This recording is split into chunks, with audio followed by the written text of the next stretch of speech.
Hello,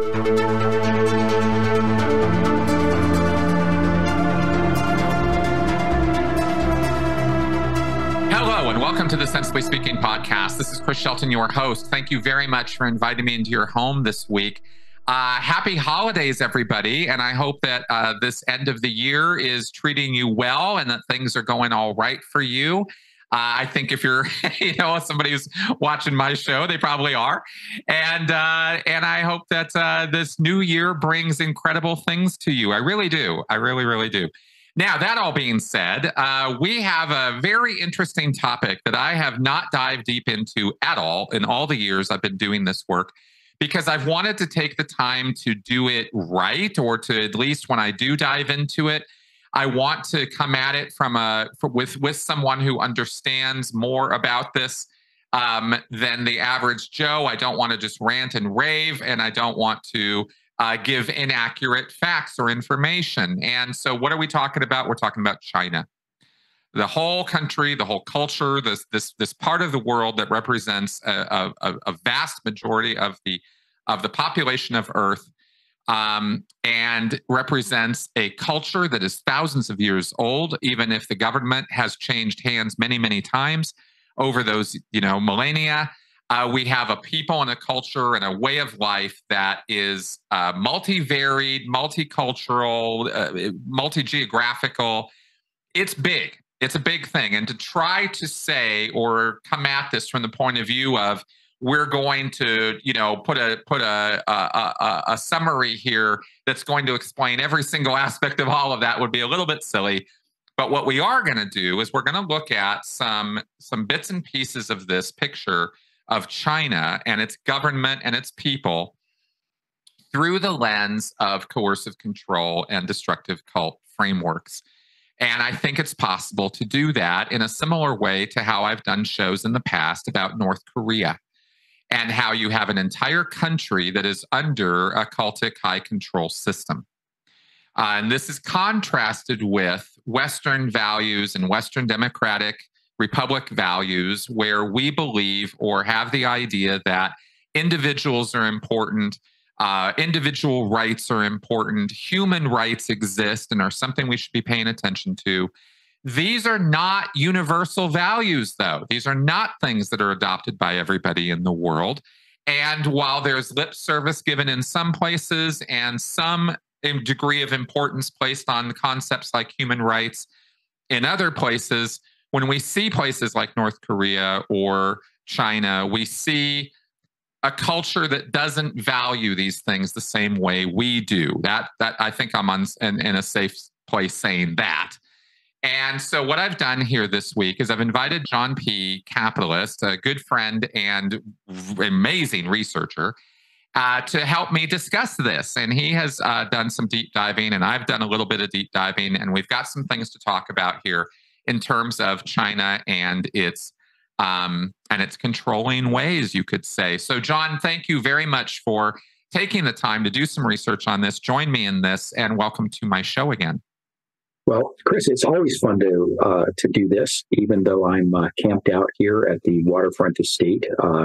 As you know, when you're a capitalist, you have to have certain things. You have to have a yacht, you have to have a private jet, and you have to have a waterfront estate. Now, as it turns out, this is a picture of a different waterfront estate than my own. Mine's a little bit more humble, but I am looking out over a lovely body of water as we're recording this, and So that is one of the privileges afforded by being a global capitalist. Unfortunately, one of the tribulations of being a global capitalist, at least for me right now, is that I've been spending a lot of time since the Ukraine war started dealing with geopolitical stuff, trying to predict what the fallout of this is going to be. Now, other people had been starting to work on, other people out there are doing a lot of work on China, but for various reasons, I have now gotten drafted and thrust into the mix of trying to make sense of this and trying to figure out what does it mean for economic opportunities for the West, and for the companies that we care about, and trying to figure out what are the long-term trends, that are going to decide, what the world looks like in the next 5 to 10 years. And as I've said in the previous podcast, I think we did, the world is going to change dramatically. The single globalization framework that we have is breaking apart, and we're going to see regional groups start to pop up. We're also going to see the impact of demographic changes as the global population ages out, and as populations in many countries, with the exception of a few in Africa, are going to start to decline.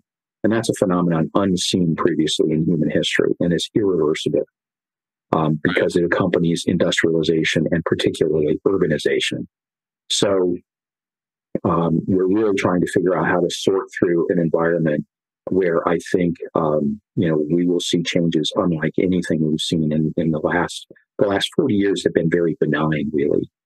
I've been a very stable environment, almost unique in human history, and that's going to change.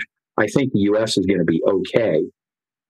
Certainly, we will be affected, but we will be relatively better positioned to withstand what's happening than most. Europe has a reasonable chance of being okay, but they have some structural challenges that I think are greater than what the U.S. faces. And China and Russia and several other countries have profound challenges that will lead to a lot of turmoil if they don't deal with those challenges effectively. And of course, really the concern for this podcast is that the authoritarian nature of the political systems in both of those countries is actually going to make it very hard for them to make the decisions they need to make. And so we want to talk about, what the political structures are, particularly the increasing use of cult-like control mechanisms to keep the population violent. We want to talk about how those mechanisms will cause the leaders of those countries, whether they are the current leaders or somebody in the future, to go off the rails. It's an inevitable consequence of those political and control systems. And then we'll look at the implications elsewhere. So we're seeing a rise in authoritarianism, not just China and Russia. And, we are going to focus a good chunk of the time on China, but I want to provide some info on other countries and what's worked and hasn't worked in authoritarian governments. So you can sort of see, by contrast, what China is doing that's right from their perspective of trying to, prolong the life of the country, and what's wrong and where that could shake out. Okay, cool. And the first thing I'd like to address, and this is something we talked about briefly before we even got started here today, is the fact that Americans need to understand, or people in the West need to understand, something that is it seems very hard to get people to get their wits around this. And this is why I'm stressing it at the get-go. We are talking about a culture of people, a vast number of people, almost unimaginably huge urban areas. I mean, we're talking about cities that have millions and millions of people in them, rural areas that go for miles. I mean, we're talking about farmlands. And anyway, we're just talking about a culture that is very different from what we see and experience and grew up in say, the United States. And in trying to summarize or reduce down those differences, like what's so different about it, it really comes down to a cultural viewpoint about the individual's role in the society as a whole and what the society is and what it's trying to accomplish. At least that's one way I look at it. And I see that in places like Asia, meaning India or China or Russia, even to a degree, you have a sort of a flipped script from what we have in modern and postmodern Western nations, where the individual is sort of raised on a dais or a pedestal, where the individual rights and human rights and civil rights and this idea of individuality and individual expression are prized and treated as the most important thing about living. And we want to reinforce those rights, and through personal empowerment and individual responsibility and the social contract coming together, we form our societies, and we form these frameworks of individual choice and voting and republics and democracies and things like that, because we value this individuality and this independence of expression and belief. In the Asian nations, it's not quite the same thing. How would you contrast these things? China has this, ancient civilization and going back thousands of years based on Confucian ideals. And those are still operative even with the modern, quote, communist system, that the people at the top are knowledgeable. And, China had a merit-based system to get into the upper ranks, the mandarins that ran things. So it wasn't there was an emperor, but, the mandarins who did all the work of running the bureaucracy thousands of years ago, you had these entrance exams. And so there was, once you had earned your way into that rank, the natural order of the universe was that they were to be deferred to, and their advice and wisdom was to be respected. And so, this translates into the modern day with the Communist Party, which is only about 5% of the population are party members. They're the ones that get to vote. They're the ones that get to decide. Everybody else gets to kind of go along for the ride. And the deal is that the state will serve the individual's needs as long as the individuals serve the state's needs. Whereas we have a very different view. The government is here to serve and empower the people, theoretically. And, that's, but when you look at it, the government's here to build roads that we can all use to build businesses and move freight around and take vacations on and, and so forth. That's right. So the idea here really is one of not necessarily structure, because we see similar things there as we see here, and we call them the same things. We see voting, for example. We see government processes. We see bureaucracies. We see roads and civic responsibilities and things like that. And it looks all very similar, but the philosophy behind it, the roots of the systems, or what I'm saying, are quite different. And that leads to a different approach to what is happiness, what is a satisfactory life, what is civic responsibility. Mm-hmm. These are very, very different. And I think where I'm trying to go with this is that you have these more what we might think of as authoritarian or controlling civic frameworks, where people are a cog in the wheel. They're a part of the system, and they're willingly, knowingly part of that because they perceive that that's their place in society. Whereas individuals in the West are more about personal empowerment, and I'm taking charge, and I'm leading, and I'm causing my own destiny. Yeah. And I think, you had a period where this Chinese system that we're talking about has been a fairly benign situation. But with what's happened in the last 10 or 12 years, and with the advent of social media, mobile apps, and internet and other forms of technology, you have an increased need for, the government in China perceives that it has an ever greater need to control the aspects of the daily lives of its citizens in order to keep the economic growth going, right? The deal in China is, you let us take away a certain amount of freedom and we will drive economic growth. But right now, the economic growth isn't happening for a whole bunch of reasons. And not just COVID, but a whole ton of reasons. And so the bargain is becoming a little bit more fragile. And we're seeing some evidence of some fraying there, with massive demonstrations in the cities where we haven't seen this since Tiananmen Square 35 years ago.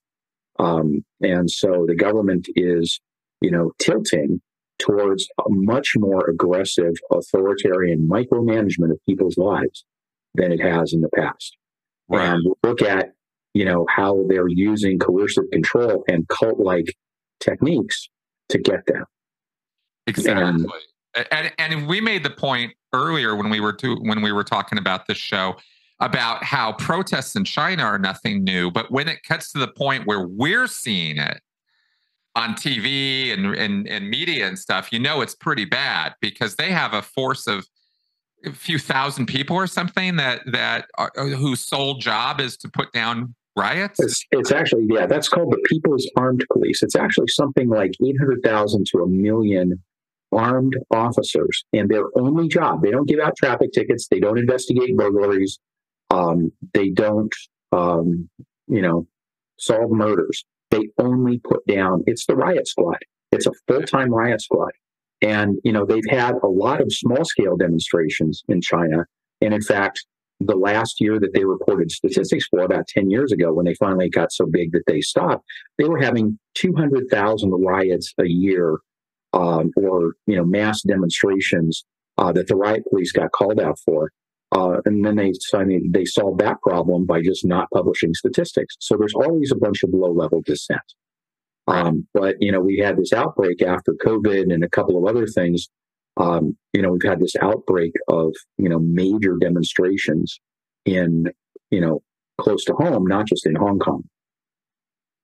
Interesting. So that speaks to the fact that that exists, this riot squad exists, is one of those kind of fundamental but invisible differences between, you know, at the East and the West, where you don't see it, you don't think about it, you don't hear about it. So it's kind of out of sight, out of mind for people in the West. It's like, wait a minute, there's a million dudes whose sole job is to put down civil protests? What? Like that doesn't exist over here that same way, you know? And so it tends to be one of these invisible differences where once you find out about it, you realize, well, if that exists, then that must mean whoa, hang on. And you start seeing these vast differences between the structures of the East and the West. It's not all same, you know? Yeah. And so this is, you know, very much the hallmark of an authoritarian state, is to have, you know, the internal, you know, squash dissent police. And I'm sure that there are all sorts of domestic intelligence agencies and, you know, sort of domestic, you know, spy service, you know, secret police that are looking for, you know, organized dissent, not just spontaneous protests. But there's a lot going under the surface that, you know, you don't see out in the West. And that's something that I've learned very quickly in starting to dig into all the geopolitical stuff I do at work. Right. Is that, you know, we don't really, you know, we get this idealized picture that makes it look like the Chinese system is working. And it's, from their perspective, particularly from this perspective of the leadership, it's not. Exactly. Well, let's go ahead and get into that then. So in what ways do you see that they are having issues and troubles right now? And how does that point up these weaknesses in the system? Like, for example, we see the protests. We see right now massive layoffs in the tech sector in China, like hundreds of thousands of people being laid off of their jobs.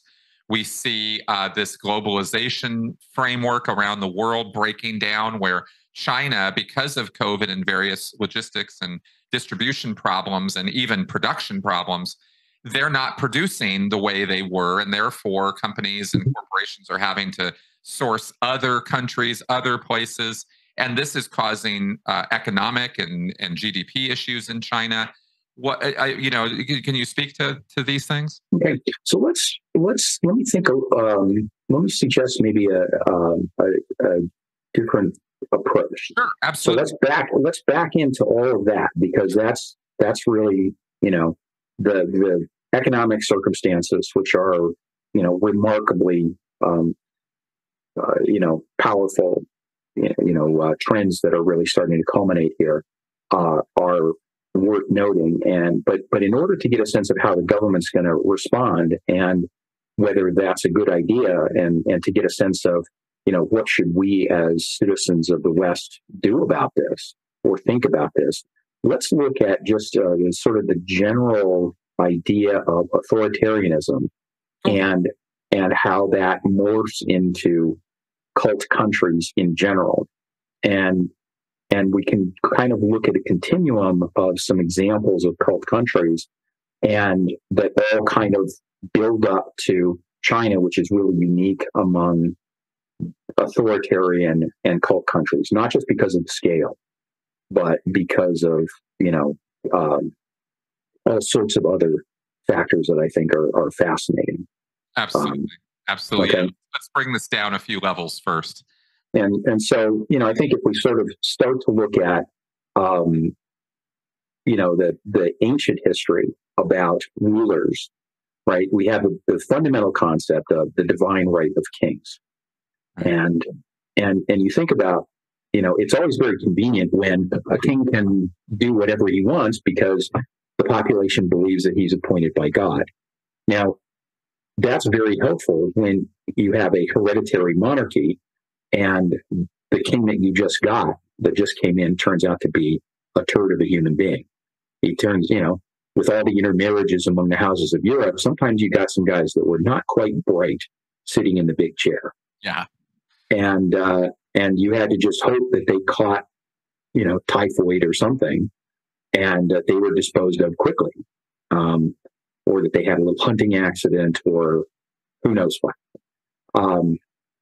And because you couldn't really get rid of them, but you had this very entrenched power structure, and you didn't have any essentially way to remove a bad king from office. Right. And so, their legitimacy to keep people from revolting is God is on my side. And the church would often act as a willing ally in this because it was a marriage of church and state in many cases all throughout Europe. Yeah, and sometimes the church actually exercised veto power over various leaders, in order to maintain its own control and so forth. But I think the fact is that you also use the divine right so that people had some comfort if you had a loser in the big chair, that I hope God is on our side because, we're going to lose wars because of this moron. And I hope that there's a divine plan that we'll somehow be able to snap back. Right. And of course, that didn't always happen. Right. So it's very, that structure, when power is earned by some externality and not by, merit, leads to all sorts of problems. Right. And I think, the way of choosing kings, even in, like Roman politics or, certain places where hereditary monarch isn't always done, can be pretty absurd. Right. And I think if we want real absurdity, let's dig back to Monty Python and the Holy Grail. Yes. You don't vote for kings? Well, how'd you become king then? The Lady of the Lake, her arm clad in the purest shimmering samite, held aloft Excalibur from the bosom of the water, signifying by divine providence that I, Arthur, was to carry Excalibur. That is why I'm your king. Listen, strange women lying in ponds distributing swords is no basis for a system of government. Supreme executive power derives from a mandate from the masses, not from some farcical aquatic ceremony. So you get a sense of the silliness of a mechanism for choosing a leader that isn't based on accountability for results. And yet it still happens for much of human history. The idea that that a government essentially has diffuse authority, that individuals have pieces of the puzzle, and that you set up an organizations so that there are competing interests and mechanisms for addressing those. So you have a Department of Energy whose job is to get oil out of the ground, and you have a Department of the Interior in the U.S., that's what those are called, whose job is to protect the environment. Those are competing interests, and those are deliberately set up to be at loggerheads so that there's a debate about the right amount of priority for oil. Don't drill in Alaska. Not that economical at this point to do more of that anyway. But, when it was economical, do we want to protect the wildlife and the natural beauty, or do we need more oil? And those competing interests often end up with another solution, which is let's do fracking in Oklahoma, which gets us more oil cheaply, and we don't have to worry about that. And so a better solution, never mind the earthquakes in Oklahoma due to fracking, but better solution than going and drilling in Alaska, which really isn't that great of a, practical anyway. So basically, you have this idea, by the way, my favorite example of a monarchy, really buying off the clergy is Saudi Arabia. 250 years ago, they hooked up with the House of Saud, the founder, hooked up with a kind of a heretical theologian, al-Wahhab, and he had a puritanical notion of Islam. And so, the church, the Islamic religion as practiced in Saudi is the thing that keeps the population in line. And so the agreement is the Saudis are going to spread that religion and evangelize it. They'll do the dirty work to advance the religion if the religion confers legitimacy on the House of Saud. And that's worked for 250 years. May not continue to work, but it has been a very effective bargain, very explicitly made to protect the, to protect that institution. And, in Europe, Catholic Church had been in place since Roman times, so it was kind of a natural part of the power structure before any of the monarchies evolved.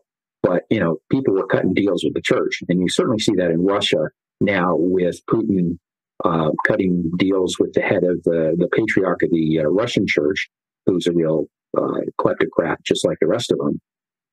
And now he's suddenly saying that he has now suddenly revealed that the Ukrainian war is divinely inspired. So, wow.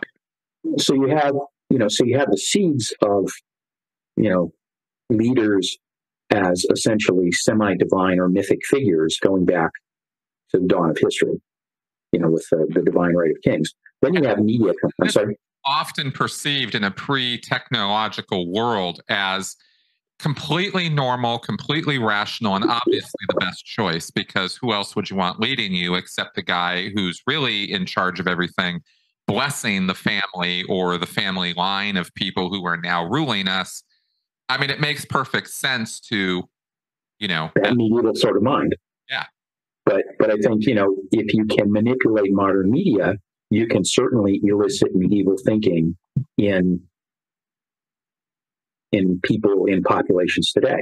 And so, we see that medieval thinking in Scientology, by the way. One of the key pieces of medieval thinking is and this is really the root of authoritarian political systems, is in medieval thinking, authority matters. So the Bible is the ultimate authority. So everything in the Bible is presumed to be true because it's the Bible. Just below that are the ancient Greeks, Aristotle at the head of the pack there. And there was a whole lot of work that went on in medieval times of sorting out the hierarchy of who was the dependable source. So you went to the Bible. If the Bible didn't say anything about it, you went to the ancient Greeks, and then blah, blah, blah, blah, blah, down the line. Yep. And then that's how you got your answer. Now, if you actually read some of Aristotle's stuff, and I don't remember all the details, but I sort of perused this idly at one point, Aristotle had some great truths that he discovered. He also had some just ludicrous ideas about other things.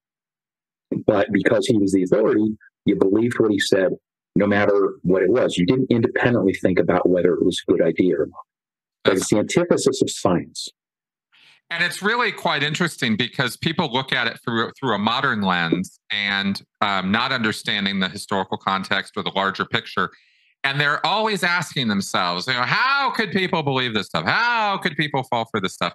And you really got to get over that. I really wish people would get over themselves on that, because it's like the fact of the matter is people can believe anything if you give them a good enough reason to. And people had a lot of good reasons to believe in this stuff. They were not just a bunch of idiots. I mean, they thought this was, and this is a very important phrase in this podcast as a whole, is they thought these things were the natural order of things. Yeah, and they believed that certain people were authorities. Right. And if the authority was right enough about some stuff, you would tend to follow them because you didn't have this idea of science, which says, well, Aristotle says whatever random thing about the world, let's test that out. Right. That's right. The truth should be the truth, that the truth should work the same for everybody, but there is an external verifiable truth. And so, that authority, L. Ron Hubbard, everything L. Ron Hubbard wrote is true and is the wisest and smartest stuff that's ever been captured on paper. And that's why we put it on titanium plates in special caves so that people in the future will be able to discover the genius of L. Ron Hubbard. Exactly. And so that's the ultimate medieval thinking in a cult that claims to be about space aliens in the future, which is sort of an amusing contradiction. But funny when we say it this way. But when we think about, political systems, there's still that thing, right? That the king is the king of everything. He's not just the king of war. He's going to be the king that runs the economy, and he's going to be the king that sets the social trends and decides which roads get paved and everything else. That's right. And I can't help but bring up a Western example of this that I think a lot of people, I know this always pisses off a certain number of people in my audience. And frankly, I just don't care because I have to speak the truth as I see it. And the truth is that we see things like what we're talking about here in cults of personality around, say, a Donald Trump, where we want the thing you can say, I feel on very certain ground about when it comes to something like that, that cult of personality that built up around him, is we have a bunch of people who want him to be a king. Yeah. They want him to be the guy making all the decisions and ruling all the land, and his way it's his way or the highway. That's what they want. They literally tell you that in so many words. And that's what we find so disturbing about it's not his policies or his ideas. It's the fact that you want to give this guy, I wouldn't do that with anybody on the left or the right, is let's give them all the power. That's crazy in a Western system, but that's what we see. And that's one of the things we find so alarming about those cults of personality. Yeah, and so think about, well, why is this happening? And there's plenty of reading that people can do to try and understand this. But fundamentally, and this is a problem that's not just happening with Trump and some segment of the U.S. population, but it's happening globally. About slightly more than half of the world's population today lives in an authoritarian, highly restrictive system. And that number has increased over the last 20 years. And so, there's a lot being written, a lot of hand-wringing about, well, democracy doesn't work anymore. And I think democracy still works, but the expectation of people has changed. And in the U.S., I think what's fueling the rise of the people who don't want, who want to sort of take shortcuts past democracy, which takes a long time to work certain things out, are the people who think that their way of life is the only possible way and that it's threatened. And so in particular, people who think this way are often evangelicals, right? That, on the one hand, they believe that the doctrine in the Bible is literally and exactly true. And that if anything, and that they see these one verse, what's called proof texted, pulled out of context and, about masturbation, say, and they build an enormous theology around, that's evil. And I think I read somewhere that I think it's in Florida, they're now teaching the evils of masturbation in public schools, or they're now preparing to start teaching that. And so the faith is that kind of faith, when you have a literalist interpretation of your holy book, whatever it is, that kind of faith is very brittle. Yeah. And when the world evolves and it's no longer the case to say the storm was caused by God. No, the storm was caused by global warming and a, storm that started off of Africa and moved on a predictable track across the Caribbean and slammed into Florida. And we understand that mechanism. It's like, well, essentially, when there's a better alternative explanation, your religious beliefs are under threat. And if you're hanging on to those things for all you got, and all those evil liberals who laugh at you, and all of those kids that you have that leave the faith, by the way, about half of evangelical kids leave the faith when they grow up. Yep. And the fact that the U.S. is no longer going to be a Christian majority country in about 20 years from now, you see that the central thing of your life is under threat. That's right. Under attack. It's a war. They have to arm themselves and fight. I mean, this is the language they're using now. Yeah, well, it's very much are so much against the wall. And these are all, this is, that typical theology tends to be very apocalyptic and Millenarian. Yep. And so they tend to gravitate to that. And, you also have economic, sort of long-term economic issues, right? That a lot of the evangelicals are centered in, rural areas, and a lot of Trump supporters are in rural areas. And the rural America and much of the world in general is dying, and it is not going to be salvageable. Automation has and will continue to reduce the amount of jobs in farming. Yep. and it will reduce the profits for those who remain. So farms are going to continue to get gobbled up as we have, higher degrees of automation. Farms will continue to get gobbled up by larger interests, which will continue to drive lower prices for food for consumers, but will continue to hollow out the rural economy. And then you also have sort of what I would call marginal white-collar jobs. And these are people who are like supervisors in call centers or people who have gotten a step on the white-collar ladder. And a lot of those jobs have gone away in the 2008 recession. Unemployment among 50-year-old men was among 50-year-old white-collar workers was a record. And so you have a lot of economic insecurity among, suburban middle classes in certain urban areas. And those are also very solid. I think if you look at the people that swarmed the Capitol on January 6th, a lot of those are suburban. They're not people from the back of beyond in Alabama.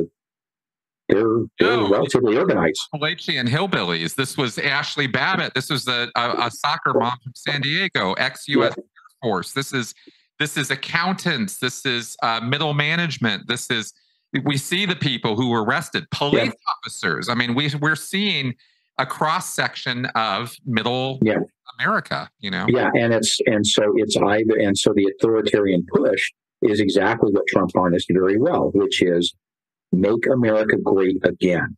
We have fallen from where we should be because of those people who aren't real Americans or who are from another country, and they are taking our country away from us. And so if, the populist and authoritarian comes along and promises a return to, a past that really pretty much never existed, kind of like, make America Leave It to Beaver rerun again. That didn't exist. It was a fantasy. Right? And so make America a Christian country again. Well, it never really was. Yes, Christians are a greater percentage of the population, but it was never explicitly a Christian country. That's the truth of it. That's right. So it's taking you back to an imaginary past, or it's reclaiming what is rightfully ours. And so Russia is talking about, they're playing the same game. Putin is playing the same game and saying, we're reclaiming the land that was ours. And he's actually talked about, not only taking back the old Soviet Union countries, but he wants to take over Sweden because 300 years ago, Sweden and Finland were Russian satellite colonies. Right. And it's really take back what's ours. And that leads to kind of the, authoritarian movement that as the economy, as it gets harder and harder, there are no easy jobs anymore. As it gets harder and harder to make a living, you have to be more and more skilled. You can't just show up and do what you did yesterday. You got to evolve. And a lot of people really don't have the confidence. They have a fear of the future. Yeah. And authoritarians are tapping into that. They're tapping into the fact that, the pie may be somewhat shrinking. Exactly. And it's always easier psychologically to fall back to the past. Our memories are scrambled. Our ideas are weird. Our emotional needs are all over the place. So it's easier to create that fantasy than it is to do the hard work of creating a positive future and invest in what it takes to make that happen.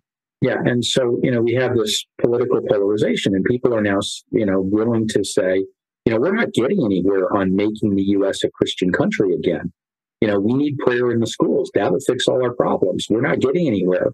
So Trump comes along and says, I'll make people say Merry Christmas. He comes along and says, I'll put all the coal miners back to work. He comes along and says, I can win a trade war with China. Trade wars are easy. Direct quote, by the way. Yep. He makes promises that we can get this all fixed and we can do it tomorrow. And from what we know about authoritarian powers, that kind of might possibly be true. So for example, Russia, everybody looks to China as saying, this stuff might work. Or a country where there is an authoritarian government, but the economy works and people seem to be pretty happy in general, as long as you don't spit gum on the sidewalk and spend a year in prison for it, is Singapore. Exactly. Right? So the economy seems to be working. They're actually picking up a lot of business from people afraid of the future in China. But, Singapore has done a phenomenal job, becoming this massive economic power disproportionate to its tiny size. And it is a very authoritarian regime. And that's exactly how I've seen and read recently how China is sometimes considered, right? They look at the system and they look at the efficiency and they look at the work and the GDP and all that, and they go, well, they look happy, they seem happy, everything seems to be running, the trains are running on time, what's the problem? And then you reveal hidden gems like, well, yeah, but there's 1 million riot police on standby for the 200,000 riots we're having every year. And you go, hang on, maybe this picture isn't quite as rosy as it's being presented, Well, so essentially, what you get is this fantasy. But, when an authoritarian government comes in, things do work better, but for a very short period of time. Exactly. And then they work worse for a very long period of time. Okay. And so I've got some examples sort of saved up throughout, the things I want to talk about here. And so, you make here's a good decision. I think in the 40s or the 50s, there's a place in Europe, in Central Europe, called the Aral Sea. It's east of the Caspian Sea, and it used to be the world's fourth biggest lake. So they decided, it's kind of a desert area, and they decided they wanted to put in cotton because that was a high-value crop. And they could maybe export it, but they needed cotton, and they couldn't afford to bring it in from India or the U.S. or the other good cotton-growing countries. So they started pumping water out of the Aral Sea to plant cotton, and they started putting pesticides on, which was new to them. And so the cotton yields just went bonkers. Good stuff. So they did more of it. And in 40 years, they drained the Aral Sea, and there's so much pesticide residue from overuse of pesticides in that area that they've basically taken an area bigger than Arizona and turned it into an almost radioactive desert that's almost uninhabitable. There's very little water left.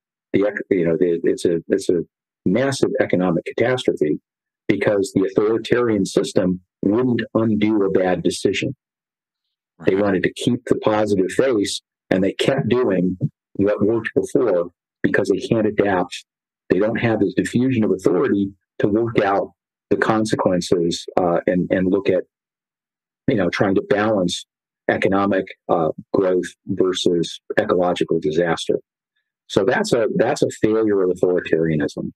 And that's where I have to take a moment to highlight what you said earlier, that diffusive system, that EPA versus the energy, Department of Energy versus Department of Interior conflict that you build into the system that prevents that exact outcome from happening. Yep. It allows some production, but it doesn't allow unhindered volatile levels of production that are going to destroy things. And this is the short-sighted nonsense that I've seen even my viewers get involved in, where it's like, well, down with the EPA, down with these regulations, down with all this stuff.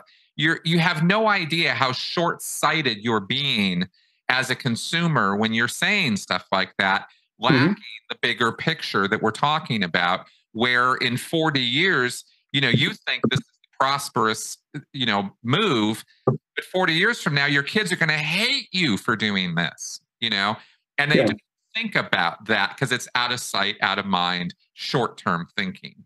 Yeah. Had to make And so I think, regulation, for example, Trump scrapped the minimum fuel requirements for automakers. Well, what that was a nice thing. It was a great level playing field to get all the automakers to invest the appropriate amount of money into increasing gas mileage, whether it be by hybrid cars, electric cars, or whatever. And everybody benefits from that because you're spending less money at the pump. And the country benefits by reducing dependence on oil being bought from people we don't like Venezuela and Saudi Arabia and so forth. And so if we get a chance to put the Arabs out of business, all these nasty, corrupt countries out of business or reduce the amount of money that they get and save consumers money, that's a good thing. And yet this religious mantra of deregulation, people are in favor of deregulation without knowing how much it's going to cost them directly. But all right, let's jump at a Chinese example of things looking like they're going great in early days of an authoritarian regime. And let's look at the Chinese high-speed rail network. So China has by far the largest high-speed rail network in the world, and it's all been built in like 20 years. I forget the exact amount, but it's like 8,000 miles or 11,000 miles or some ridiculous thing. Wow. Now compare this to the U.S. The U.S. California has been trying to build high-speed rail to connect San Diego, LA, San Francisco, Sacramento, Fresno, a couple of, like the 5 or 6 major population centers. They've been farting around about this for generations. Yes. Since I grew up in California as a kid, that's been now it's a pipe dream, really, because the geography in California is really not conducive to doing this. There are some big mountains you've got to deal with to get from LA to San Francisco by rail. If you do it now on Amtrak, it takes 12 hours, but it's an absolutely lovely journey through some wonderful countryside. But the idea of having these 200-mile-an-hour trains, it's really not going to happen. And really, the market is not likely to be there. So there's always, and so we look like, and the Chinese, of course, are propagandizing this. We look like fools because we've been farting around for 40 years to get 1,000 miles of high-speed rail in the U.S. And China has built 11,000 miles in the last 20 years. And so you think, okay, but what's happening? Well, they are now getting bit by the law of diminishing returns. So the first rail link was like Beijing to Shanghai, the obvious one. It's like New York to Washington in the U.S. It's the obvious one. And they made scads of money doing it. And it was a good thing because it saved a lot of time over the then current train system. So then they built another one, and they built another one. But if you look at the marginal constructions, the most recently done ones are the cities that you've never heard of. And there are so few passengers on those routes. They're not just failing to cover the cost of the bonds and repay the construction costs. They're not only failing to recover just the operating costs of paying the people to run the trains and maintain the tracks. They're not even able to pay the electricity cost to run the trains off of what they're getting on some of these marginal routes. So the end result is it looks really good on the way up, but then the reality sets in and they are losing money. Why? Because the decision was to look good, drive economic growth, no matter what the downstream cost was, and keep building more high-speed rail to put people to work today and to look good and make the leadership look good on the world stage, show the superiority of the Chinese system. But they keep building high-speed rail to places that don't need it and where it's only marginally faster than the regular train that's been there for 100 years. I can't help but immediately analogize this to something I think everybody in my audience will immediately understand, which is ideal orgs and Scientology. Millions and millions of dollars in the last 25 years of Scientology's entire effort has been to buy buildings at great expense that solve a problem that never existed in the first place. Mm-hmm. We're going to buy all these buildings to present Scientology to the world because the problem is that our presentation isn't as good as our technology, Miscavige says, and therefore we're going to change all that and we're going to do it forcefully and we're going to do it at once. And they provided 3 immediate models in South Africa, San Francisco, and Buffalo. Buffalo, it was, yeah. And here's what it's going to look like. Here's what it's going to do. And they sold everybody on this bill of goods that was total bunk from the very beginning. I have personal knowledge of San Francisco before, during, and after, as well as Buffalo and these other places, and every one they've built since. And every one of them has been as just a mound, just a hill of lies and nonsense, right? No good came of this. None of the orgs are booming. None of the orgs are expanding. It's the exact opposite effect, in fact. But they still sell this to this day After 20 years of this, they're still selling it as the ideal solution to the ideal organizations, to the ideal Scientology. And I'm telling you, this is practically a mirror image of what you were just talking about with the... Yeah, if you build it, they will come. Yes, that's right. Right, and it's kind of like, we have this, although there are certainly problems from the deregulation of the airline industry, there are also some advantages. So, for example, consider if an authoritarian government in the U.S. decreed that, for whatever reason, we are going to have daily nonstop flights between Bismarck, North Dakota, and El Paso, Texas. Right. Right. How many people in a year go from Bismarck, North Dakota to El Paso, Texas? Right. You're going to have you're going to be quickly in a situation when it's decreed because we want to do some nebulous, intangible goal. It's decreed that you're going to fly this route. You're not even going to make back your jet fuel costs, much less your maintenance costs, much less the loans on the airplanes. That's right. And, that's the situation that you get into when up front, when this is announced, you say, look, this is another example of the superiority of the American air transport system, is that we can link, agricultural capitals of the U.S. or whatever the hell argument you were, to show how wonderful you're doing. And then the reality, once the press announcement is over, the reality is a little bit different. Exactly. And we probably see thousands of examples of this kind of PR imagery hiding gross inefficiencies and actual loss all over China. Yeah, and we could literally talk for days on this. And the real estate bubble is another, in terms of the dollars involved, dwarfs the rail system. The rail system is a couple $100 billion that have been wasted. The real estate bubble is several $1 trillion that have been wasted. So here's the problem you have. The Chinese stock market is bullshit, to use a technical term that we global capitalists frequently use to describe market structure and operations. It's rigged.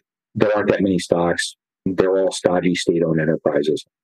And nobody really invests money in the stock market. That's why so many Chinese companies have listed in the U.S. partly to get money from the U.S. and partly because it gives them a chance to actually have, investment. So what people have invested, China is still very much a cash mentality economy. And so what people have done now is started to invest in the last 20, 30 years in residential real estate. In other words, in apartments. And so the government has encouraged this. So what it looks like at first blush is they don't have these stupid environmental regulations. They don't have zoning. They don't have any of those kinds of problems. They want to do an apartment building here. The government moves the people out. They go somewhere else. And they build an apartment building and everybody gets jobs and people get shiny new places to live. And it's all wonderful. The problem is that now almost a third of the GDP of the Chinese economy is going toward building apartment blocks. And a third of their GDP? And it is the principal vehicle for wealth storage and accumulation. So instead of having 401ks, instead of having a stock portfolio, families are out buying real estate. And there's a huge social status attracted to this. That if you're a guy and you want to attract a woman, hard to do, by the way, given the disparity in male versus female birth rates from the one-child policy, by the way. Yep. Biggest imbalance in the world. I think it's 1.2 boys for every girl these days. You want to attract a mate, you got to have an apartment. And if you somehow manage to get one apartment, you better be saving for your next one too. So you have essentially enough empty apartments that have been completed to house the population of France, I think I read one time. And you have many, many more that aren't completed. And what was happening in the rush so the government gives you money if you promise jobs. That's the criterion for getting a loan. Not for paying it back, but if you create a certain number of construction jobs, you get money. And so these developers, in the rush to get as much money as they can, have been taking deposits, starting construction, and there are staggering numbers of unbuilt apartments. They've been taking the purchase price up front in other words, to get an apartment that hasn't even been started, you have to buy the whole. You have to get the loan and pay the whole amount of money. So a lot of these developers are now going broke. They can't make expenses. These developers are going broke. The population is losing their savings, and it's all because the government is trying to show off its ability to provide for its citizens. Right? That's the bargain. We take away a bunch of your freedoms so that you don't overthrow us in return for us delivering economic growth. And so they've been making unsound business decisions in order to get that sheen of, look how wonderful we are. Right. And so this is not a mechanism that's self-correcting. No. This just gets worse and worse as time goes on, because there's no means for these people to have justice or recourse or change this system. They're stuck in it. And the philosophy is, well, the guy in charge is the guy in charge, so we got to follow what he says. It's not the same as what you would see over here. Well, to date, it hasn't been, quote, the guy in charge. It's been the party. It's been, this is the... There we go. Okay. So now this is starting to change, and that's really where I wanted to start, a little bit, further down the list here. We'll start talking about the change from authoritarianism to a cult of personality.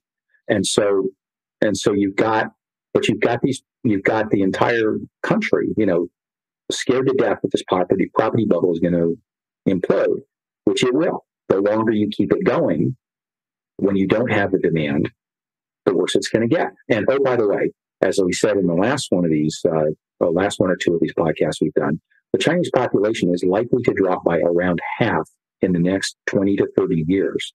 The oldsters are aging out, right, and the birth rate is ludicrously far below replacement.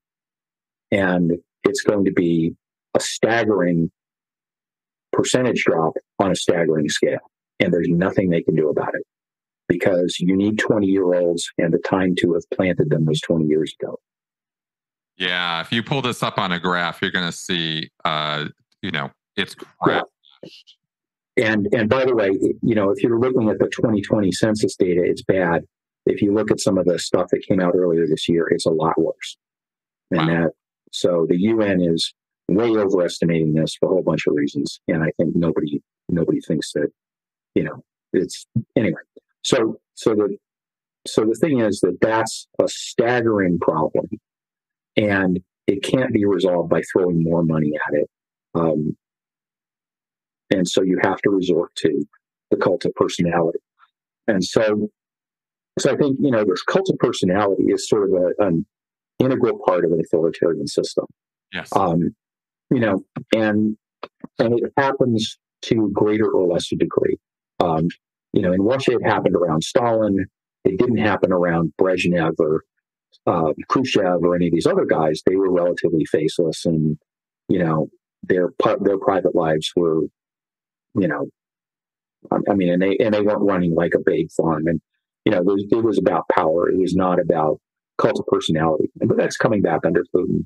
But I think that the general thing about cults of personality is that they're not these days aligned with religion. So there is some supernatural mythology that arises around the leader, but it is not tied to either a religion or the state religion. The cults of personality tend to be around males. I don't think we saw a cult of personality around Queen Elizabeth. Everybody was fond of her, but she was certainly not a cult leader. No, you don't see that. You also don't see that in New Zealand. They have a female prime minister. Yeah, Jacinda Ardern or Sanna Marin in Finland. Yeah, very popular people, but there's not people following them, following their every word and idealizing them as the next coming of Jesus and that kind of thing. And unfortunately, we see that kind of extremism even here. Yeah, and so I think the thing that also sets off a cult of personality, and this is where Trump was, Trump had a cult of personality among his followers, but he also had violent opponents, as well as a lot of Republicans who were laying low, who just feel like, we don't want a Democrat in the White House, so I got to vote for this guy, but I'm holding my nose. That's right. So but the idea is a cult of personality has mechanisms that go across the entire population base. So you have stuff for little kids, right, with the Institute for Xi Jinping Thought and Studies in first grade. You have mechanisms to control the elite, like essentially bribing, cutting sweetheart deals for their businesses. You have essentially you're wrapping up the entire country. It's not just your loyalists that put you in the big chair. You have to have a program that essentially controls the entire population. Yeah. And that happens through mass media, and certainly social media, as it's arisen in the last decade, is an increasingly important part of it. And the cult of personality is around, is often grievance driven, right? He's fighting for us. Well, right? It's the easiest way psychologically to get people on your side. There's empathy of, I understand your position, I understand your situation, I'm here for you. But people's trust, is something they have to give in that case. But if you can create common ground on a common enemy, yep, now everybody lines up without even thinking, because yep, you're all joining on the tribal that instinctive tribalism thing that every human being responds to. Cross culture, cross language, cross time periods, doesn't matter. If you want to get people on the same page, present a common enemy for people to align against, and they will be yours forever. Yeah. And so in order for you to establish that and to own all of the people, right? So you can't just own, you have to take out the dissent. Yep. So the first thing you got to do is, as I just said, there's three things. You got to bribe the loyalists and punish the disloyal, right? So, Xi Jinping did this with his war on corruption when he first took office. That's how he got rid of all of his opponents. Right. It was under, quote, corruption tag. And, right now, what Putin did is he created all the oligarchs. He gave all of his buddies all of the companies when the Soviet Union fell apart. All of the wealth was directed to his cronies, so they would support him. And if you crossed him, you got your money taken away. And a lot of, there was a number of people that are former oligarchs that are living in London and, that are exiled because they crossed Putin. And then, right, so you crush the dissidents, whether that's secret police with their, the guy on the street, or the people with the, some degree of power. And then the last thing you do is you build a culture on untruth. You reward untruth, right? It used to be said that, in the Soviet days long ago, right, the truth, a key thing of communism was a lie told in the service of the state is a truth in the eyes of state. Actually, that was a Orwell, sorry. Right. And that was very, very accurate. And so here's, there's a couple of ludicrous examples, right? Kim Jong-il, right, the last guy in South Korea. North Korea. Yeah, whoops. So when he played golf for the first time, he scored 39 under par, and he got 11 holes in one, and decided it was boring and bourgeois and never played again. Now, obvious, complete nonsense, right? Especially if you ever got to look at him, the guy was like this weird sort of rodent-looking creature, and doesn't look like he would have been able to figure out which end of the club you held and which end of it you hit the ball with. But it's a loyalty test to tell lies and sell out your credibility to show that you're willing to be loyal to the state, to the person, and not to the truth. Right. And so the thing is that the lies eventually become bigger and bigger. So Kim Jong-il with the golf score is now that his son has taken over. The lie is that he learned to drive when he was 3 years old. These lies get more and more bizarre because you have to keep your loyalists proving that they're loyal by showing that they are willing to do any degree of detachment from reality in order to serve you. And so I can't believe how we see even similar nature of lies in something like Scientology, just to bring it back down to that for the audience. L. Ron Hubbard was bucking broncos at 3 years old. Yeah. Stuff like that. And Scientologists fall for it. They believe it. Why? Because they have to. Well, and what's interesting is that not only were people believing and repeating lies that Hubbard told about himself, he made that up about himself, but people were also making up random stuff about Scientology. You saw this in those little success stories in the magazines about how, Tony Ortega used to publish tons of these on his blog about somebody who was like sitting on a mountain above Phoenix and saw a storm cloud come in and, used their OT powers to send the storm away, or OT phenomena, they called it. Yes, exactly. And so you have that. And you also have, these just bizarre notions, like that a lot of Scientologists, and you might have even been around in the day, thought that Star Wars was a biography. Yes. It was a documentary. Yeah. And that's right. That's right. And so, exactly. You see this exactly in Scientology.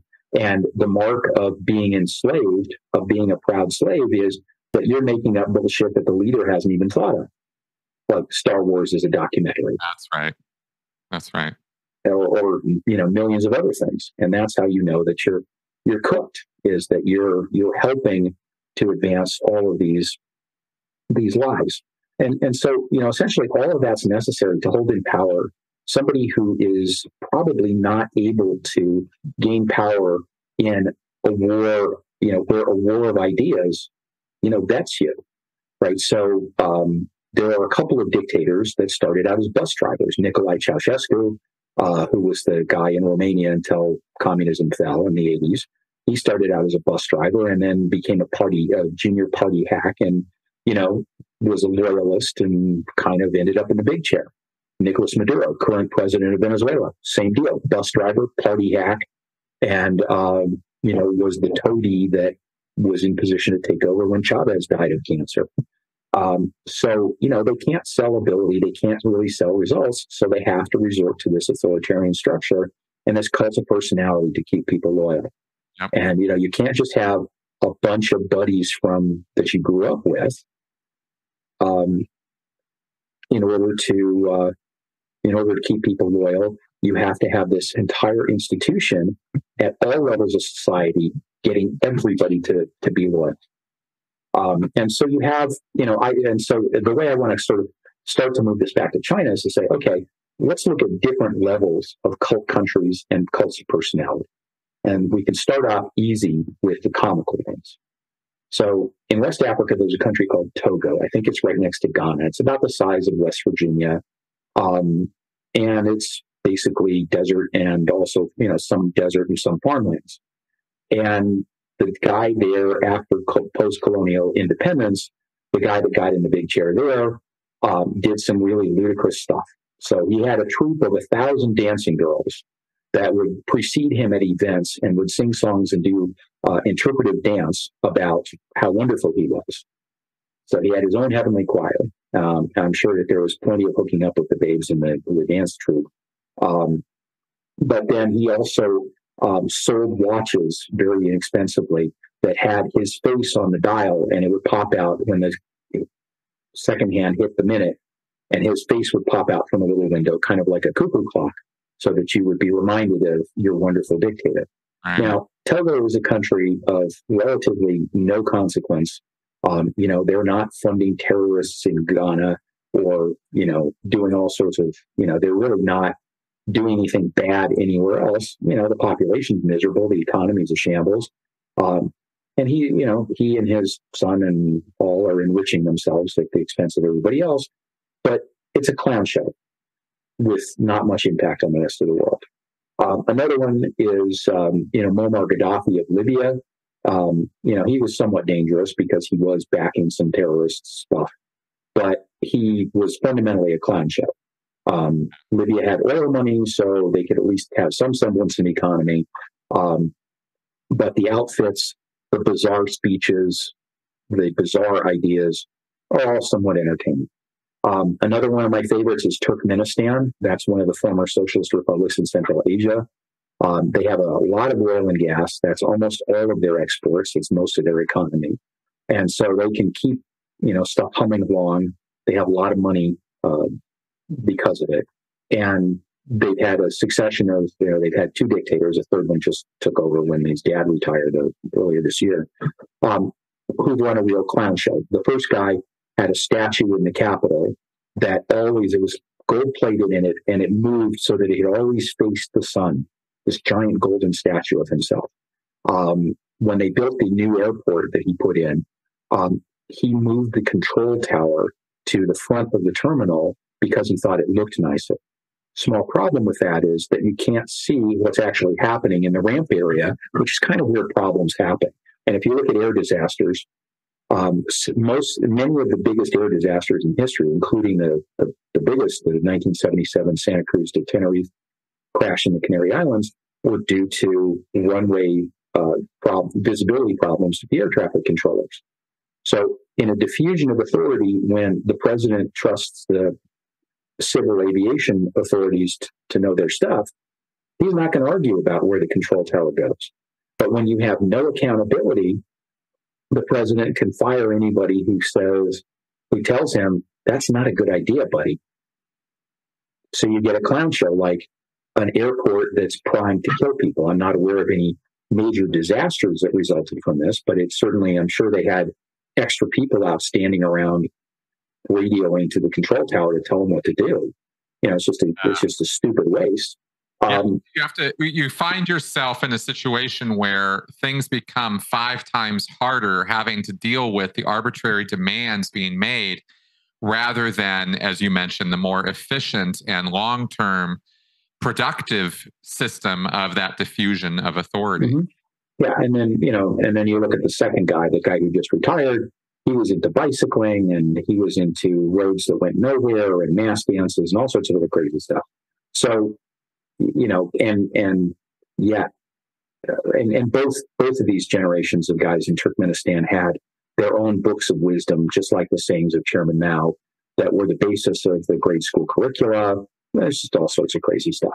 And so, but again, they keep shipping oil and gas, and they just do their stupid things. So they aren't really a threat to anybody else. They haven't really got any shooting wars with anybody, with any of their neighbors.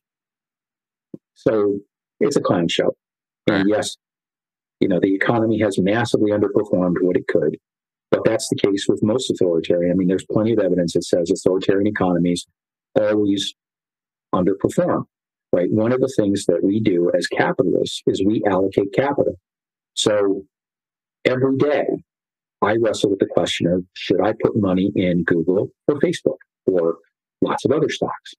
And there are many, many other people in the market that wrestle with that same decision every single day.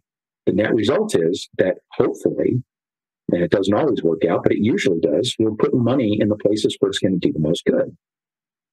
Whereas in an authoritarian economy, it's either going to cronies, or it's going to, in the case of China, it's going into building apartments in service of the government's non-economic objectives, right? Which is to make the country look good and give people new houses, so, et cetera. And they don't have the ability to change course. They keep doing, just like cults, when the doctrine doesn't work, when Scientology processes don't work, you do more of them because the doctrine's perfect. The only choice you have is do more of what you kind of see doesn't work. So, every day I'm fighting the war of ideas, Google or Facebook.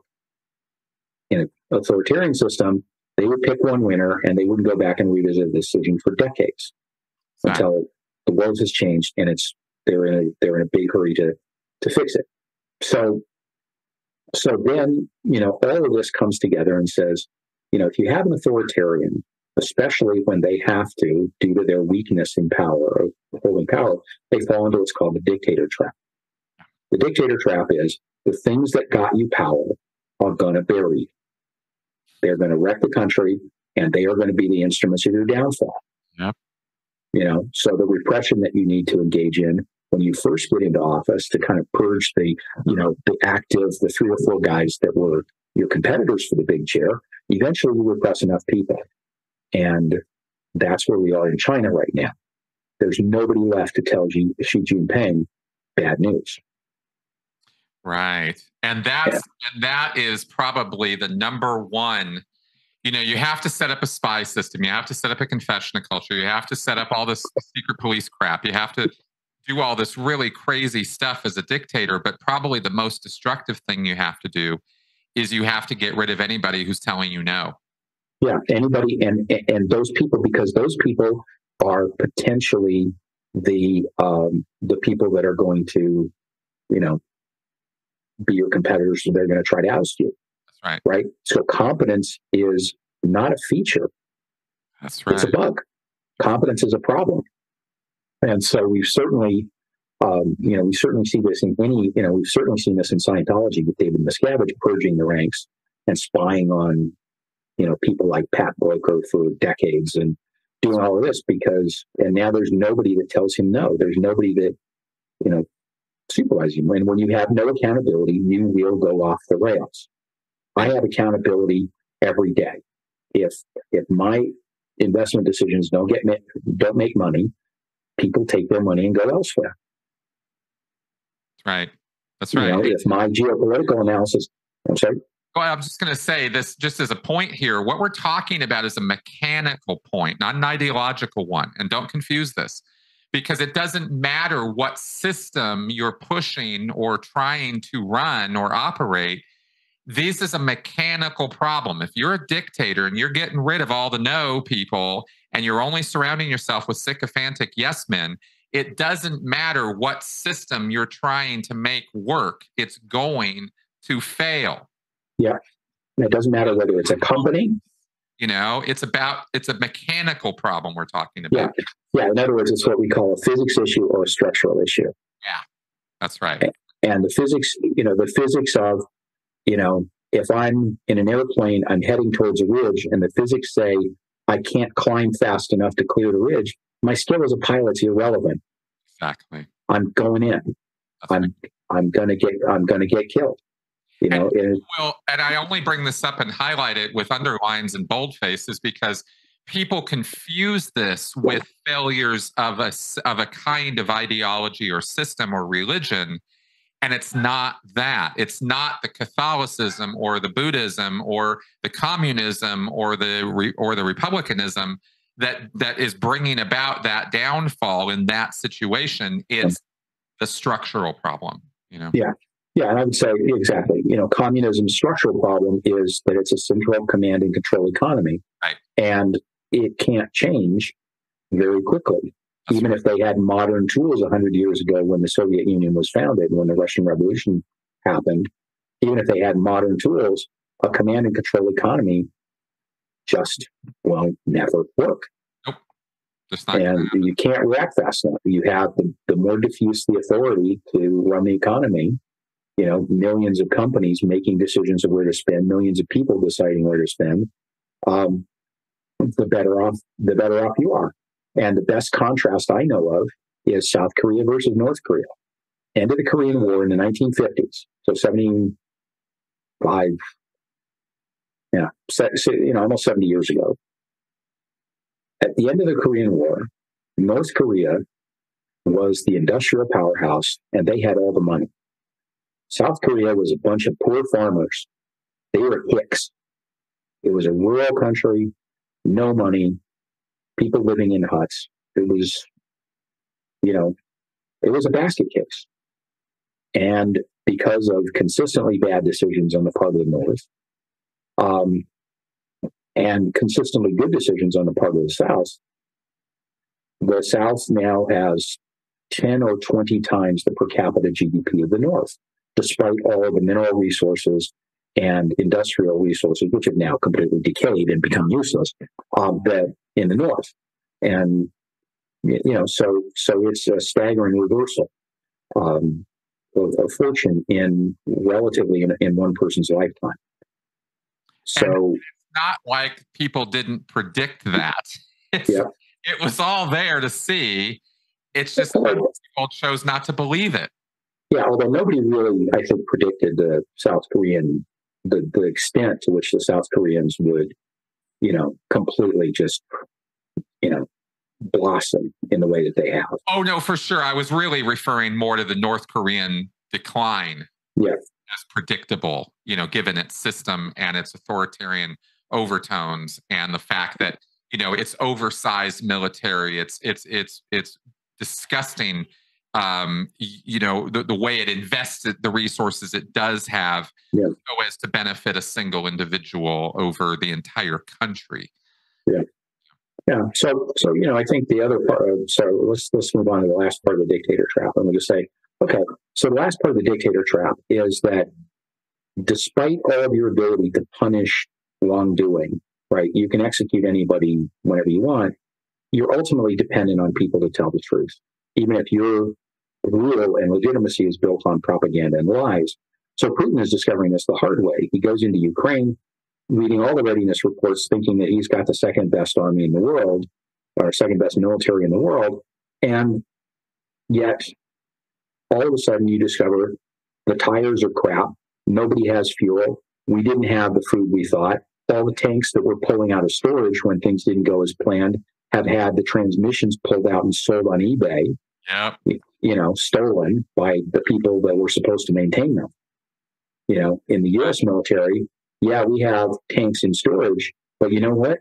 We have inspectors that come through, and their job is to make sure that actually those tanks will actually start, and they go and actually start them. Right. In Russia, the inspectors inspecting the tanks in storage are the ones that are selling the engines. Exactly. And you know, and so all of a sudden, you discover as the leader that when you were depending on truth in a culture that has been built on theft and lies, all of a sudden you discover that you are seriously up the creek without a paddle. And so in the course of, you know, less than a year, Putin has gone from being feared as the head of a giant military and as holding this energy club over Europe to being mocked and laughed at. And he's getting his butt kicked by, you know, certainly he's getting his butt kicked by Ukraine. Yes, they are still in the fight in some part by, you know, U.S. and European weapons supplies, but they are also in the fight because they have gone from this central control where Putin's now making all the decisions to a system where, you know, they are organized like NATO, right? The guys on the ground, the platoons on the ground are making their own decisions. The objective is, you know, take out this depot. You guys figure out how to do it because you're down there. We're back in headquarters in Kyiv. Yep. So they moved to this Western model. The Russians are still in this feudal, you know, Tsarist monarchical model because Putin has taken out all the opposition. He, you know, if you look at the guy, Sergei Shoigu, who is the defense minister, he was a guy that was like the minister of earthquake preparedness. And then Putin started hanging out with him socially. And the reason that he's in that chair is that he's an ethnic minority from a tiny place called Tuva, which nobody has ever heard of. And he's Asian. He's not a Russian. So he'll never get in the big chair. He'll never be able to knock off Putin because nobody will accept him as the next leader. That's why he's in charge of defense, not because he knows anything about the army. He never served a day in uniform until he was the head of the army. Right. And so that's the problem you get with it. It's and I don't know that anybody in the West totally, I mean, not anybody, but I don't think the general person listening to this right now totally gets just how deep the corruption goes in that system over there. It's really bad. Yeah, it's again, days worth of stuff to talk about there. So we've talked about clown countries and we've talked about the dictator trap. So some countries, you know, that are semi-dangerous are North Korea, which I know you've done a lot of stuff on, and I don't want to go down the rabbit hole too much there because that's been well covered. Venezuela is also semi-dangerous. You know, again, they've had a resource-based economy, you know, with the very large oil reserves. They've been exporting their sacred doctrine is called Bolivarian socialism, named after Simon Bolivar, the, you know, great hero of decolonizing, you know, 200 years ago, all over South America. And so they've had this doctrine, which is, you know, the usual garbage. And they had the external enemy who's trying to take the country away, which is the U.S.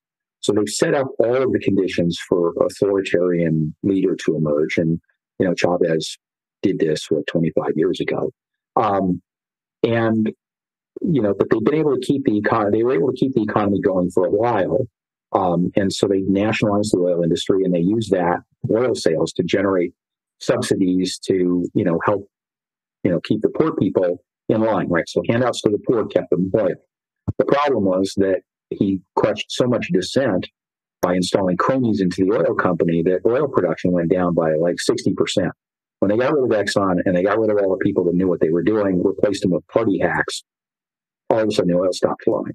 Yep. And then they started to hollow out the middle class and the business owners and all of that.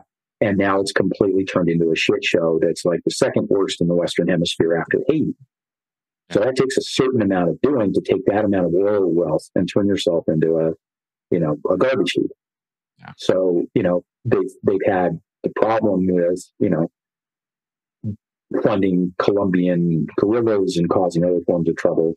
But the thing was, they didn't understand, or they ignored, how hollow their economy really was.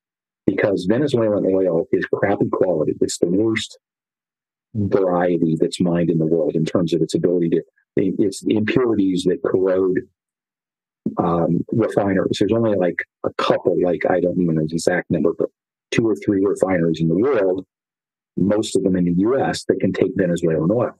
You can't just ship it to a refinery in England if you piss off the U.S. Right. So the U.S. sanctions are very effective. Right? We won't buy Venezuelan oil. Too bad. Sorry, guys.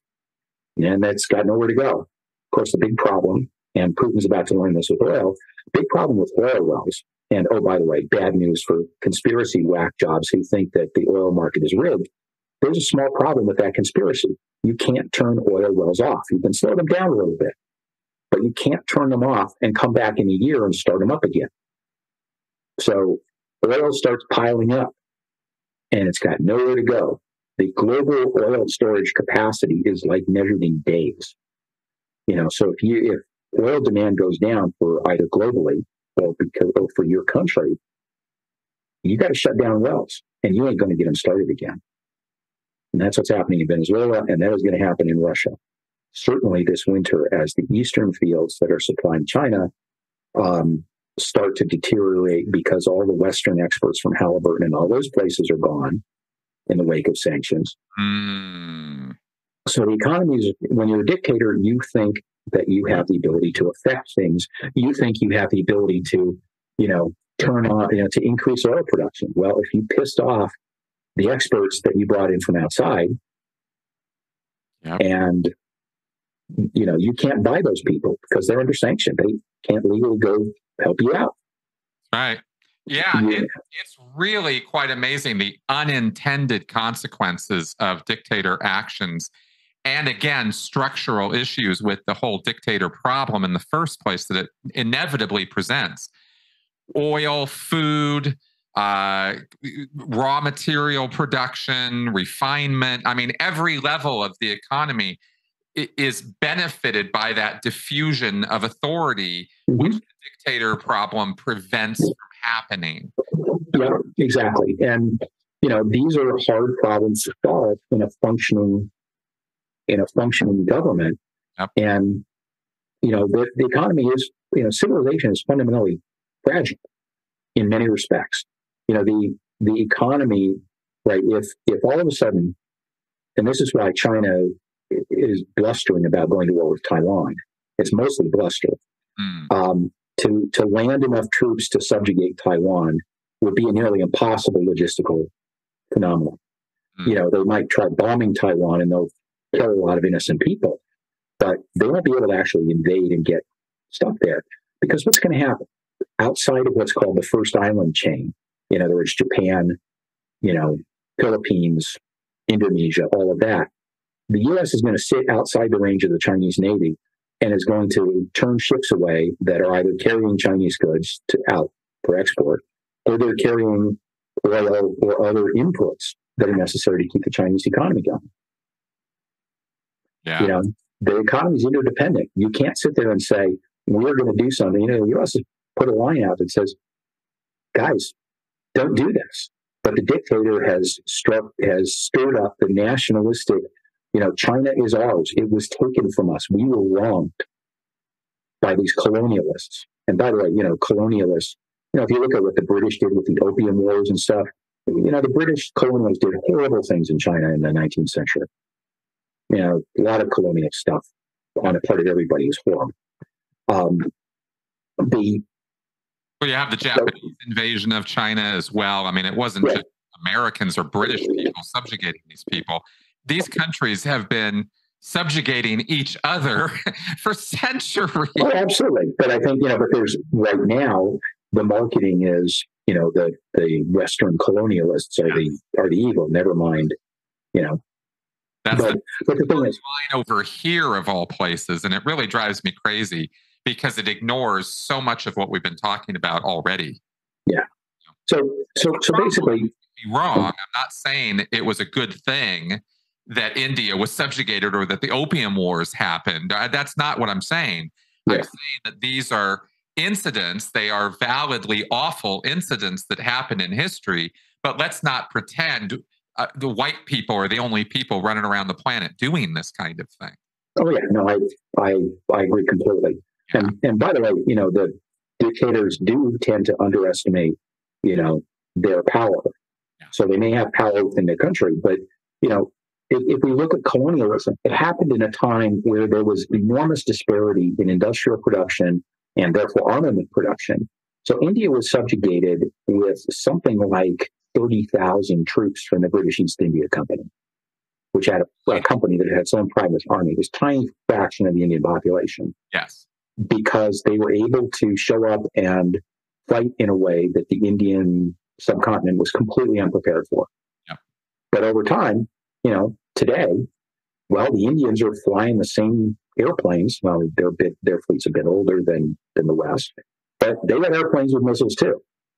And they're going to be buying a lot more from the West now that they've seen what crap the Russian equipment is that they mostly have. The Japanese are flying. The Japanese were the big economic guns in Asia, and but they're flying the same stuff as the U.S. The Japanese are. There's no disparity. The level, the power imbalance between adjacent countries is far less than it's ever been. So it's much harder to win a war. So China versus Vietnam. China's invaded Vietnam many times in history. And while we think of Vietnam as a tiny backward country, their military is actually punching pretty much above their weight. So I wouldn't bet against the Vietnamese. Yeah, they'll have a tough time because of the size of China, but they're gonna put some ourselves. Try to go in there and deal with things and just mop it up in a couple months. Yeah, good fucking luck with that. Yeah. So I think but there's this fantasy that China can go in and reclaim Taiwan. But anyway, okay. So we were talking about Venezuela. We were talking about so we're talking about semi-dangerous countries. So we had clown shows, semi-dangerous countries, and now we have the two really dangerous countries, and that's Russia and China. So let's take a look at Russia first, because we're learning a lot of lessons here that can give us some predictive power about China, right? And so, there was some cult of personality around Stalin, because Stalin was just so deranged that they had to put in some of that around him in order to just get through the day. Then Khrushchev and later, were less cult-like. Not they were, but there was a functioning system. It didn't help. Stalin was a complete psychotic maniac. Yeah, and he killed more people than the Nazis did. That's right. So, and against the population that we're talking about killing 20% of the population. Some number like that. Look at Russia on a map. And Russia back then on a map, you're floored. 12, 13 time zones. I mean, huge swaths of territory and unimaginably large numbers of people we're talking about. Yeah. Well, the population of Russia, though, at the time of World War II was, I think it's 120 today or 160 today, 160. I can't remember if it's 116 or 160, but it's substantially less than the U.S. In a massive area. But in the time of, the Soviet population was roughly comparable to the U.S. When that fell apart, they lost half of the population. And so in World War II, if we kind of circle it back for comparable numbers, Russian population was probably 75 million. Oh, okay. And okay. So maybe a little bit less. An idea of the number of people there, but fair enough. And so, we consider Russia, right? The eastern half of the country, is unpopulated. Yeah. I think it's Yakutsk is one of the ethnic enclaves. It's bigger than Texas and Alaska put together, and it has like 500,000 people. Right. Sort of the Wyoming of Russia. Yeah, it's like, but even more deserted. Yeah. And, the very far east, the part that's close to the U.S., the province is the size of Colorado, and it has like 50,000 people of which the majority live in one city. And so there's a whole lot of nothing. That's true of Siberia. That's true. And then you get down into the south in the deserts. So most of it's uninhabitable. And the part in the west is really okay farmland, but not great. Yeah. They don't have, and so, it's not a great place to try to run a country that big. So you have to, and because you don't have, there's only like a couple of rail lines that go east to west.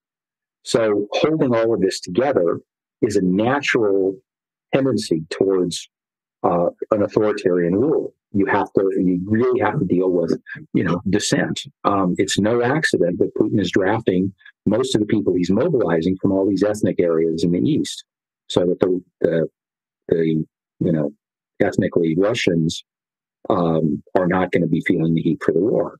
Right? These are he's hollowing out the economy of the east. Unfortunately, he's also opening that up to someday the Chinese may decide to invade to get access to the mineral wealth there. That would be a big problem, and he's making himself less able to defend against that. So Russia, because of the size, because of the fact that there's not a lot of good land, but there are these pockets of resources, it's really hard to hold this country together. So there's always been this tendency of this essentially empire. It's really economically and structurally like an empire. There's a wealthy part in the West that is essentially pulling resources out and money out of the rest of the vast majority of the country. And so it's really colonially controlling them, just like empires of the past. So even though it's a country, it's still an empire internally. And yes, they're also trying to take over Ukraine and be an empire externally as well.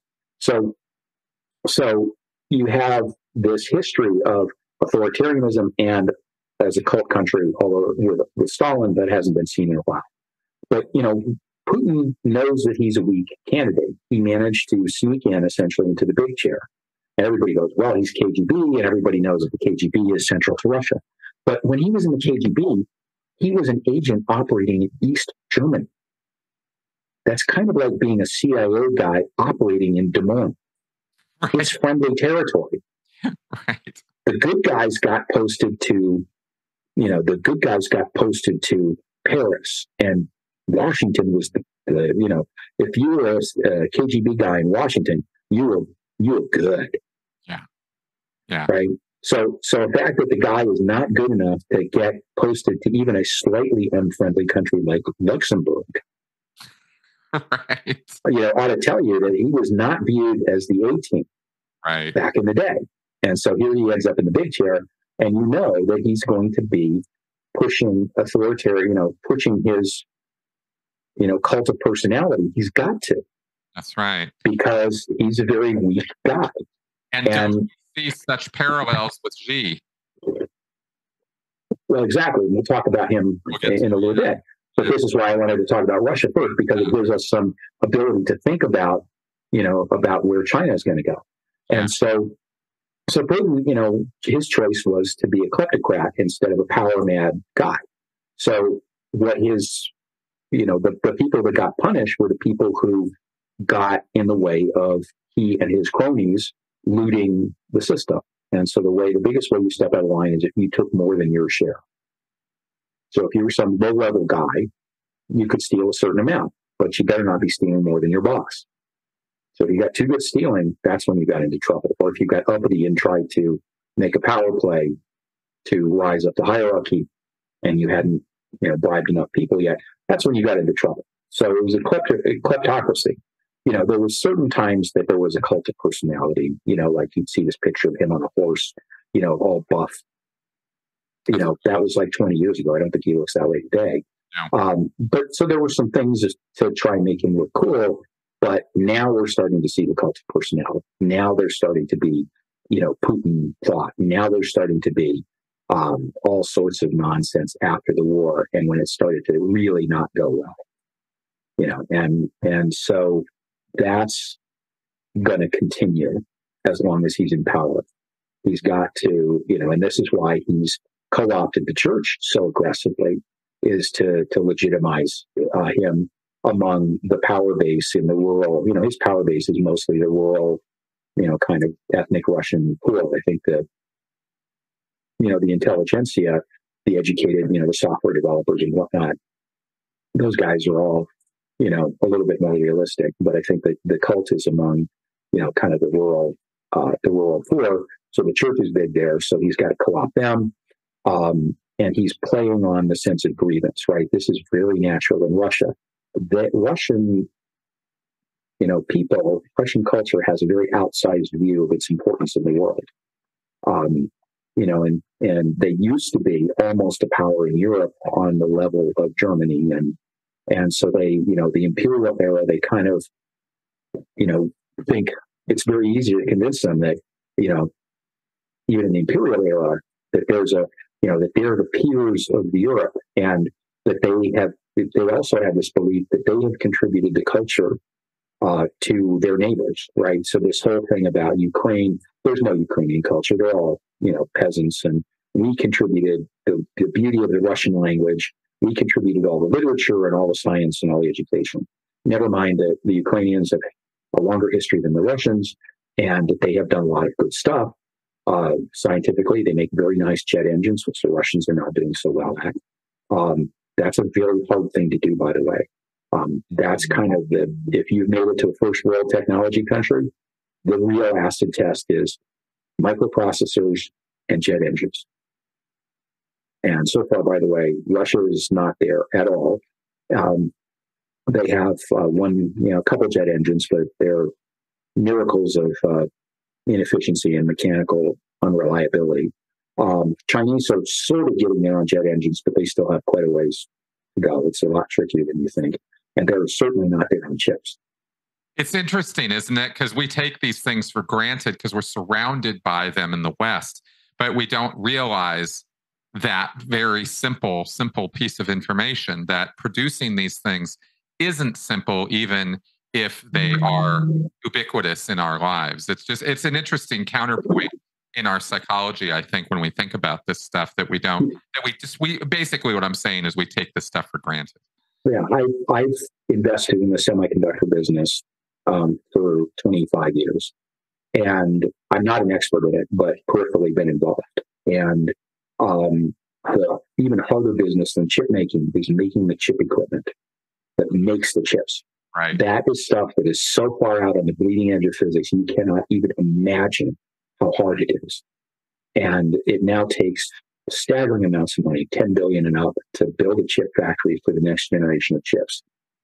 The U.S. just signed an agreement, by the way, globally, that limits the ability to transfer that technology to China.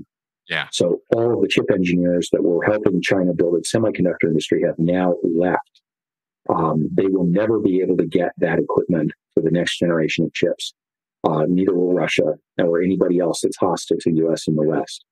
And that will significantly limit their ability to develop high profit industries. It's a huge blow. Yeah. But I think it's not something you solve with a little industrial espionage. It's a huge problem. You can get somebody to come in and tell you how the next generation of extreme ultraviolet lithography machines work, but building them, I meet with these guys. I occasionally run into guys from ASML, which is the company that is the only ones that can build that equipment. And, It's so staggeringly, unbelievably hard. You cannot even imagine how hard it is. Yeah. You know, SpaceX and, you know, building airplanes and stuff is really hard. This is just so much harder. You can't even imagine. And that's, you know, that's something that, you know, by the way, we're going to see a lot of economic warfare. It's working really well versus Russia. And we're going to see that happening a lot more, and especially versus China. So this inferiority complex versus the West is making it very easy. You know, Putin's been exploiting it for a long time, but he's a victim of it as well, because he's been obsessed with, you know, the fall of the Soviet Union and, you know, the paranoid fact that the West had something to do with it. You know, obviously we were in opposition to the Soviet Union, but it imploded based on its own economic incompetence, fundamentally. And, you know, we just had to just sit back and just not do something stupid, and it would fall apart eventually. So entirely different from Scientology, if I may bring that in again. Mm-hmm. You know, it's like we're taking all the pot shots and doing all the exposure and certainly speeding up the process. But as I said from day one on my channel, destruction has been in its DNA from the very beginning. Exactly. It cannot help but kill itself eventually. Yeah. And so when Putin overestimated his power and overestimated his ability to make this war with Ukraine happen, he basically blew up the entire country. Yeah. GDP is going to decline. It's going to decline a lot more next year. He pissed off all of his oil customers. The one thing you don't want to do with oil customers is, especially when they're using it for heating in the winter, is interrupt supplies, because at some point it becomes problematic enough. They're going to figure out how to either do without or go somewhere else. Yep. And you can't turn those wells off. So he just blew up his biggest single sector of his economy. And because of the kleptocracy, nobody, you know, how many people want to buy clothes from Russian fashion designers? How many people wear Russian watches instead of Rolexes? How many people drive Russian cars not in Russia? How many people, you know, wear Russian perfume or hire Russian interior designers? Right. Exactly. Nobody. It's all the stuff that we don't see it because we're surrounded by it and just take all these things for granted. And there's an entire sector of the world that is producing. But they have, so he blew up a country. He blew up the one industry that people want to trade with him for. Yeah. He got them embargoed so that he can't buy Mercedes-Benzes anymore, or Boeings, or even iPhones or Visa cards. None of that works anymore. And they have nothing else to sell. There's nothing else that comes out of Russia that anybody else anywhere in the world wants. So he blew the whole thing up. He blew up his international reputation, and he showed that there's no real hazard in refusing to do business with them and and for everybody who wants to try to drive more nails in the coffin. China was supposed to bail them out with this alliance that was announced earlier early in 2022, this wonderful brotherly love fest. And when the sanctions went down, China realized they don't want to get their hand in the cookie jar and try and help out Russia. Yeah, they're kind of sneaking some stuff in there and they're buying some Russian oil at a discount, but you know, they haven't really pissed us off yet. But we'll shut them down. Secondary sanctions are very effective. So this is an absolutely devastating consequence of the authoritarian trap. Right. You can blow up your country. You know, Venezuela has been screwing themselves into the ground for decades with the Chavez and now Maduro. But now, when you have some degree of interconnection and some degree of size, you can blow yourself up so much faster than any of these dictators have recognized. And the cult of personality buys you nothing. And yet, it's all you got. And so if we think about China, this is exactly the situation that they're in. So, and let's talk about Xi now, because this is, let's connect the dots on what's going on there with this. Okay. So first off is, how does he get in the big chair? Yeah. Well, the results, you know, there's always been, and then the exact workings are very obscure, and there's a lot of Chinaologists, Sinologists, I guess, who, you know, study this, and I don't think anybody really understands, but there's a lot of backroom dealings of, these people are aligned in various factions with, people who have, these sort of senior officials have networks of people that are loyal to them. And so when it's time to choose a new leader, they all kind of lock themselves away for some long period of time until they kind of agree on somebody. And this last time, similar to how a pope gets chosen. Yeah, and then you come up with a compromise guy who turns out to be kind of a problem, like the last guy. And now,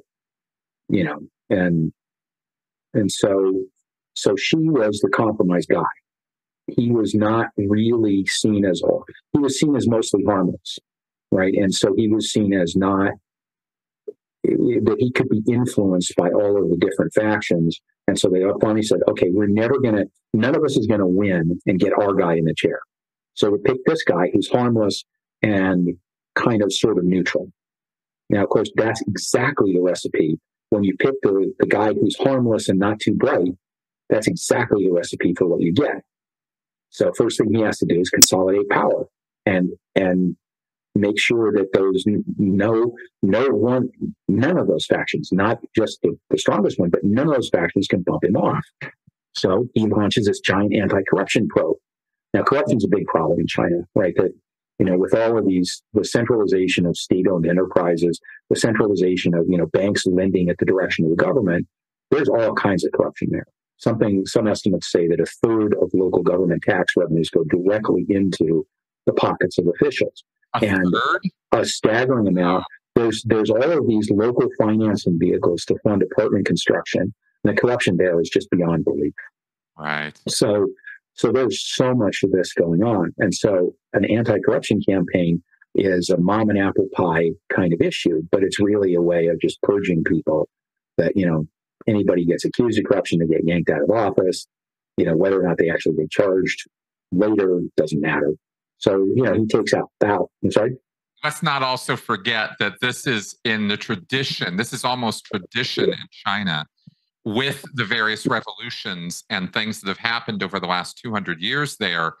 They're calling people out as disloyal, impure, corrupt. This is routine SOP over there during these times of tumultuous transfers of power and changes in their right. This is right. It's a habituated thing. It's not some new thing that he's running an anti-corruption campaign. Right. This is his playbook over there. It is, but he's done it on a massive. Yeah. He's done it on a massive scale. Yeah. And of course, the problem is that when you have a lot to lose, you also have a lot of stake in maintaining your power by whatever means is necessary. Yeah. Right. So if you're the Secretary of Treasury and you piss off the president, he's going to ask you to resign. He's not going, unless he's not going to immediately resort to getting you arrested for corruption, and try and ruin it off. You resign and then you go to a consulting gig at Goldman Sachs. Exactly. And so that's a difference in the system. The downside stakes are, you lose your job. But if you were a smart enough guy to get the job in a functioning, governmental organization, if you were smart and not a crony like somebody in the Trump administration were, if you were smart enough to get the job, you'll be okay. You're not going to be out on the streets. But when your choice is suck up to management or get jailed, you're gonna do whatever. So for sure, it's a more extreme system. Yeah, and so she is running this anti-corruption campaign on a scale that hadn't been seen before. Yeah, and so he basically, but I think ultimately he's not running a kleptocracy. Putin purged people to get people in and make himself rich by making his buddies rich and then siphoning money from them. So for Putin, it's really been about the money, and not the case for Xi. I don't think he has a major stash in Swiss bank accounts or any of that nonsense. It's really about power, and it's also about establishing this legacy. That he knows that nobody thought he was all that smart, so now he's going to try to prove that he's the smartest guy ever. And that's what leads to the Institute for the Study of Xi Jinping Thought, just like there was an institute for the study of Chairman Mao thought. And he's only the second Chinese leader to do this. Right, little red books. Everybody had to have them. Yep. Freedom. Gotta read daily from your affirmations from Mao. Yep. And so that ultimately allows Xi to subvert, the succession mechanism. And now he's essentially president for life, a dictator for life. Right. Normally it was, you got 10 years and that's it. Just like here, you get 2 terms and you're done. Doesn't matter if they love you and want you for more, you're done. Right. And so that's a key. That's a key issue. Difference. I mean, Putin did the same thing. He's voted into office, and yet we all know. Yeah, sure. But this is, a key piece that had been a key distinction of the Chinese system, which is that even if it was ultimately a dictatorship, you're time limited. That's one form of accountability. Yeah. So now the only accountability is that he ends up, getting carried out in a box. There is no accountability. And so, the basic situation is that he is absolutely taking authoritarian stuff up a notch because he's purged all the factions that might take him out. And, in the past, if you were part of the faction that got you into the chair, you had guys that had your back. So you didn't have to worry about getting overthrown somehow. So Xi is now different. This is a very different situation. Sort of a Game of Thrones situation. It is. Right. And die. Yeah. And so, so now you have also so that's the, control of the elite. So he's got that. So now he's got a control of the rank and file. And that's more important now than ever, now that the growth miracle is done. Right. Now that GDP is contracting, now that you've got COVID, but even without COVID, GDP growth is over. And that's the cornerstone. Employment growth and wage growth to get people out of poverty has been the cornerstone of the legitimacy of the government for the last 40 years. That's now in question. So you have to start implementing control mechanisms. And here the Chinese have done what the Russians haven't done, which is harnessing technology at an unprecedented rate. Right? Facial recognition, apps, social network tracking, censorship of media, all of this stuff. And so there's a carrot and a stick. You're not allowed to say bad things. You might go to jail. But there's also the carrot of if you behave nicely and in a way that reflects well on Chinese culture, you get privileges like being able to travel abroad. That's right. That whole social credit system. I've been asked that many times and asked to comment on it. And I didn't want to until I could present the bigger picture of the context of it, because it's one part in a bigger whole of these are the crumbs that the Chinese people are given by their government in order to climb socially and have some degree of status, but it really is a control system. Yeah, and it exactly is. And that's really aimed at kind of the mobile, middle class and upper middle class workforce. So these are professional people in the cities and so forth who are out of poverty but still have something to lose. Yeah. And then the riot police, the People's Armed Police, are the control mechanism for out in the sticks, where you still have a staggering amount of the population that's, deeply impoverished and that occasionally marches on City Hall. You just use the stick to club them into line because they can't afford the mobile devices. They can't afford the internet, And don't forget as well that this is a country that has concentration camps. Let's really not forget that, because it's a really important point.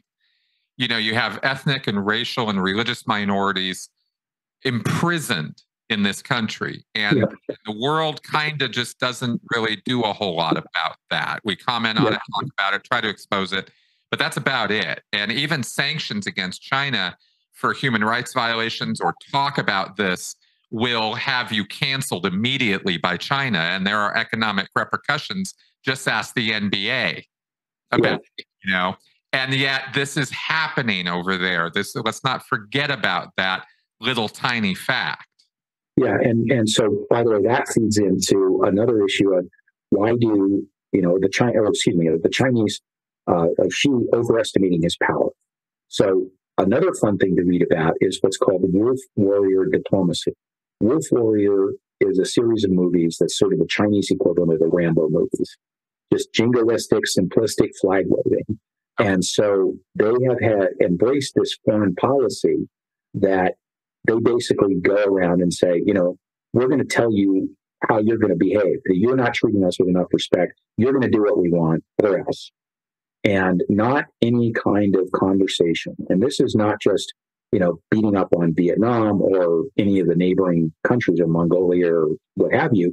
It's, insulting the government of Sweden. It's just, we're in charge.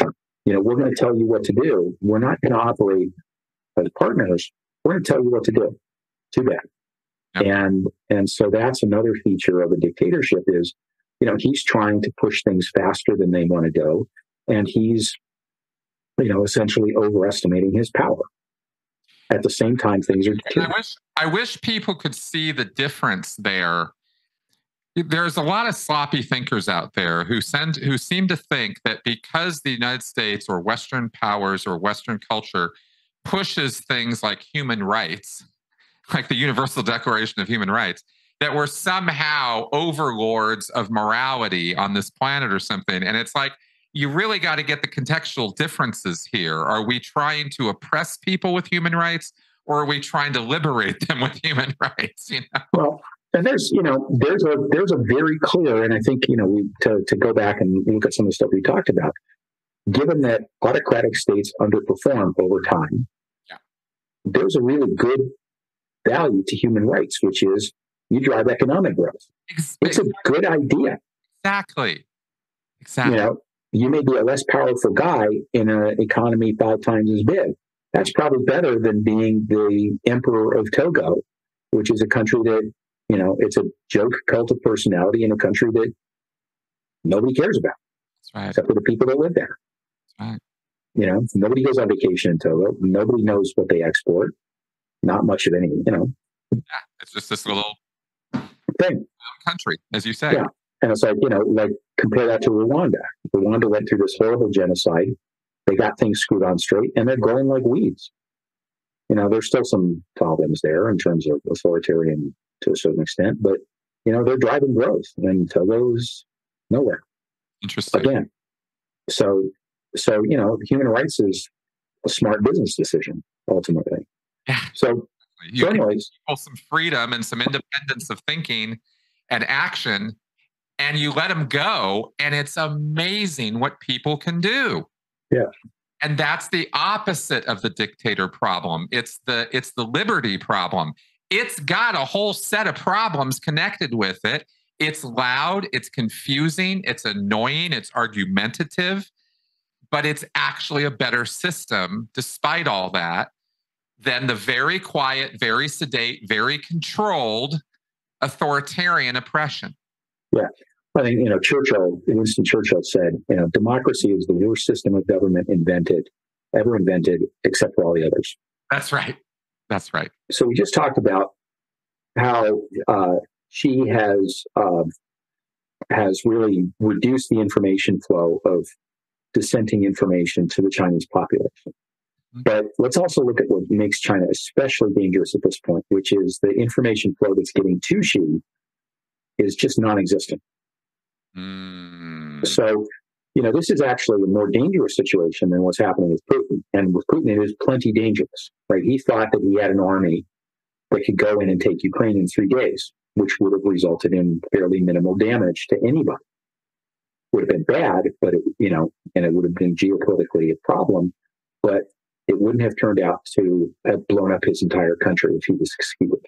Right. But now Xi is dealing with stuff that can blow up the country on a much larger scale than Russia, not just because he has 10 times the population and 10 times the GDP, but because of the effects on the world economy and because of the difficulty of getting China back on track, much less the world economy back on track. So one of the great cases is that I think it was last year, there were problems with the electrical grid. And I read about them at the time, and I didn't go back and relook to refresh my memory for this discussion. But they were having major outages in large cities, and we're talking like Shanghai, which is really the economic hub, kind of like New York is the economic hub. Beijing's the capital, and they do a lot of stuff there, but Shanghai is really the financial and economic powerhouse of the country. So they were having serious power outages in a bunch of cities. He didn't know about it for months. Nobody did anything because months, like 6 months of random rolling blackouts of size. My goodness. Could you imagine something like that happening in Texas or in New York or Los Angeles or Chicago and Biden not knowing anything about it? Yeah, and his staff, that everybody was working, conspiring to keep the information from him. Oh my God. Right? So he couldn't have gotten it, so she didn't hear about it on TV, assuming he watches TV, or in newspapers, because assuming he reads newspapers. And none of his people told him that, a bunch of people were without light and factories were shutting down because nobody wanted to be the guy that brought the bad news in. And I don't know how he finally found out, but months later, he discovers that there's an electricity problem, and then he cracks heads and he gets fixed pretty quick. But nobody wants to bring in the bad news. Wow. And the problem in this dysfunctional system is because of that problem we mentioned earlier about diffusion of power. You're not allocating enough power to the people below you. I don't mean electrical power, influence, ability to get their jobs done. So not only are they not telling you, but they don't have the independence of action and authority to be able to just deal with it themselves. Right. Exactly. And compare that, remember the big Texas power blackout when the ice storm hit, whenever that was last year. The president was on the phone immediately. Exactly. And the governor and everybody else was down there. I mean, except for Cruz, who was taken off to Cancun.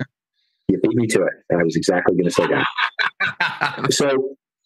So basically, you have this incredible power vacuum, and not electrical, but you have this information vacuum, and so she is making decisions with absolutely no clue, and he's making decisions based on the whole idea of marketing the superiority of China, both to his people and to the rest of the world. And so that really comes to a head in the COVID mess. Right. Okay. So we all know how this went, right? COVID starts in China. They start locking down. And except the only thing they didn't do is lock down flights from Wuhan to the outside world, suspiciously. Now, I don't want to get into conspiracy thinking, but, they locked down their population really quickly and managed to limit the amount of damage in Wuhan, bought themselves some time to sort out what's going on. So they're, and as this is starting to just, ravage the U.S. particularly and Europe and much of the world, the Chinese are smugly patting themselves on the back and talking about the superiority of the Chinese system. And certainly people are looking at the ability of the government to crack heads and, say, you can't go anywhere. And it's a very attractive commercial for authoritarian regimes because it looks like they've got the job done. So fast forward a year, vaccinations show up and they're effective. And in the West, so the Chinese have been rushing to get one, and they developed one using older technology. And in the West, we're using mRNA and a bunch of other crazy stuff. And we've, put it through a pretty effective safety process. And so what happens? The Chinese vaccine is relatively ineffective. So but again, they're trumpeting it as, we got the first vaccine. This shows the superiority of Chinese science. Yep. And they start exporting it. And then they discover, the people that receive these donations discover that, this stuff is not effective at all. They got the crap that didn't pass quality control in China. But even though the quality, the good stuff, doesn't work very well. And we now discover when the, milder but more transmissible variants come along, like all these Omicrons, that it's completely ineffective against Omicron. So here's the thing. She has bet his redress of grievances, right? Right. In other words, he's appealing to the nationalist and the inferiority complex of China after the Opium Wars and saying, this is why we are superior. We have a vaccine and we have our ability to keep people behaving, and we're not going to let anybody die of COVID. Zero COVID. That's the policy. Mm-hmm. So he's betting his legitimacy on zero COVID. So the problem is the Omicron comes along, the old vaccine doesn't work, they don't have a pipeline or the ability to develop a new one, and he staked the country on, we can't import from the decadent West. You can't go to Pfizer because China is superior. That's right. He's painted himself into a corner. That's right. And probably in a situation where the very people who are telling him, we've got the vaccine, it's all beautiful, are not going to tell him, oh, by the way, it doesn't work. Yes. And even if he knows it doesn't work, which he probably does by now, yep, he's got to keep doubling down on what doesn't work. This is the cult mentality, right? The doctrine is sacred. When it doesn't work, the only option you have, you can't get different doctrine because the doctrine is sacred. Yeah. And if the doctrine isn't sacred, then the supreme leader doesn't deserve to be the supreme leader. Right? You can't go there. So the only thing you can do is do more of what doesn't work. So this leads some of the people in the government to make some very interesting decisions. Not only all of these lockdowns on progressively larger scales, anytime that somebody shows up testing positive, right? That instead of locking down the apartment building, now they're locking down the whole suburb. That's right. All of a sudden, 1 million people are locked down because one guy got sick. That's right. And we have to remember to look to these populations. These are cities with millions of people in them. Mm-hmm. And when you shut down a few city blocks, you are shutting down massive amounts of production. And it really does matter to your economy. Yeah. And now you've got GDP decline coming in, but you also have the stage set for more GDP decline in the future as people are saying, these morons can't get their act together with, why am I producing, why am I making T-shirts in China? I can make T-shirts in Bangladesh. I can make T-shirts in Vietnam. I can make T-shirts in Malaysia or. That's right. And so now I'm moving production as soon as my facility, the equipment that I've sent over there is amortized, in 5 years or 3 years or whatever. I'm moving production somewhere else to where they're not run like a cult. And all of a sudden they're losing customers. It isn't that big right now, but it's going to get bigger. So, and especially if people, if war with Taiwan does come, we know that anything coming from China will be embargoed. A lot of, most of their export business is going to dry up. You won't be able to get product from China. That's right. So you're going to align with friendly countries. So the COVID policy, so now what you get is the only action that officials are taking is doing more of what doesn't work. That's the only thing they can do without pissing off sheep. So you now have people that are, and if you thought this was bad in Scientology ideal orgs where they're defogging with that toxic crap all the time, they're disinfecting runways at airports because they're still believing in the surface theory of transmission. Oh my God, I didn't even know that much. Yeah, I mean, that's an extreme example, but they're doing, the other thing they've been doing is they've been putting people in these quarantine, quote, hospitals, really look more like prisons. So in the initial days of COVID, right, the press worldwide was like, wow, China really knows how to get things done. They built an entire hospital in 2 weeks. Well, it's really more like a prison. It's an isolation facility. It doesn't actually provide much in the way of medical care. And so they're building, millions of beds of isolation facilities. And 2 weeks ago, they flipped the switch and they just stopped zero COVID in the wake of these demonstrations. Right? Dictators can't actually play the long game. So all of a sudden, people start demonstrating in Shanghai, Beijing, and all sorts of other big cities, not out in the sticks, on a scale that the People's Armed Police might not be able to cope with. Yep. And Xi 180s. And he's like, basically, you're on your own. He's now saying the hospitals take care of you. Don't worry. If you're sick, go to the hospital. The problem is that with all this zero COVID, all of the hospital's revenue has dried up from elective surgery and tests and all the other things they used to make money from. So they don't have the money to treat the surge in COVID patients that are going to hit. And they still don't have vaccines that work. Yeah, but it's like now the promise is, well, if you do get sick, we'll take care of you. So they don't have vaccines that work. And oh, by the way, who is the least vaccinated segment of the population? It's the oldsters. In the U.S., the oldsters are probably, if I recall correctly, they're the most heavily vaccinated. Mm-hmm. Mm-hmm. And, they're the most compliant with vax requirements. That's right. But in China, it's like 30% of the oldsters are some ridiculously low number. So all of a sudden, we're going to have, lots of oldsters dying. Right. And that's going to accelerate the whole population problem that's already a done deal there. Yeah. And it's like, and although it'll certainly save them on pension costs that they already can't afford, but, culturally in a society that tends to respect elders perhaps more than the youth-oriented American culture, yes, that's a really bad deal. That's right. And they're on their own. And, it's like, my mother is 90-something, and she lives in an assisted living facility, and they have not lost anybody to COVID, but they are fierce. Everybody is still masking up. You walk outside your door, and you are masked up with an N95 mask. Yeah. Staff, visitors, everybody, they're ruthless. Yep. And good for them. They haven't lost anybody. And everybody's vaccinated. And things are like that where my stepdad is, and he got COVID last week. Yeah. It's going to sneak in there even when you're doing all the protocols. It's just going to be percentage. You're playing the percentages.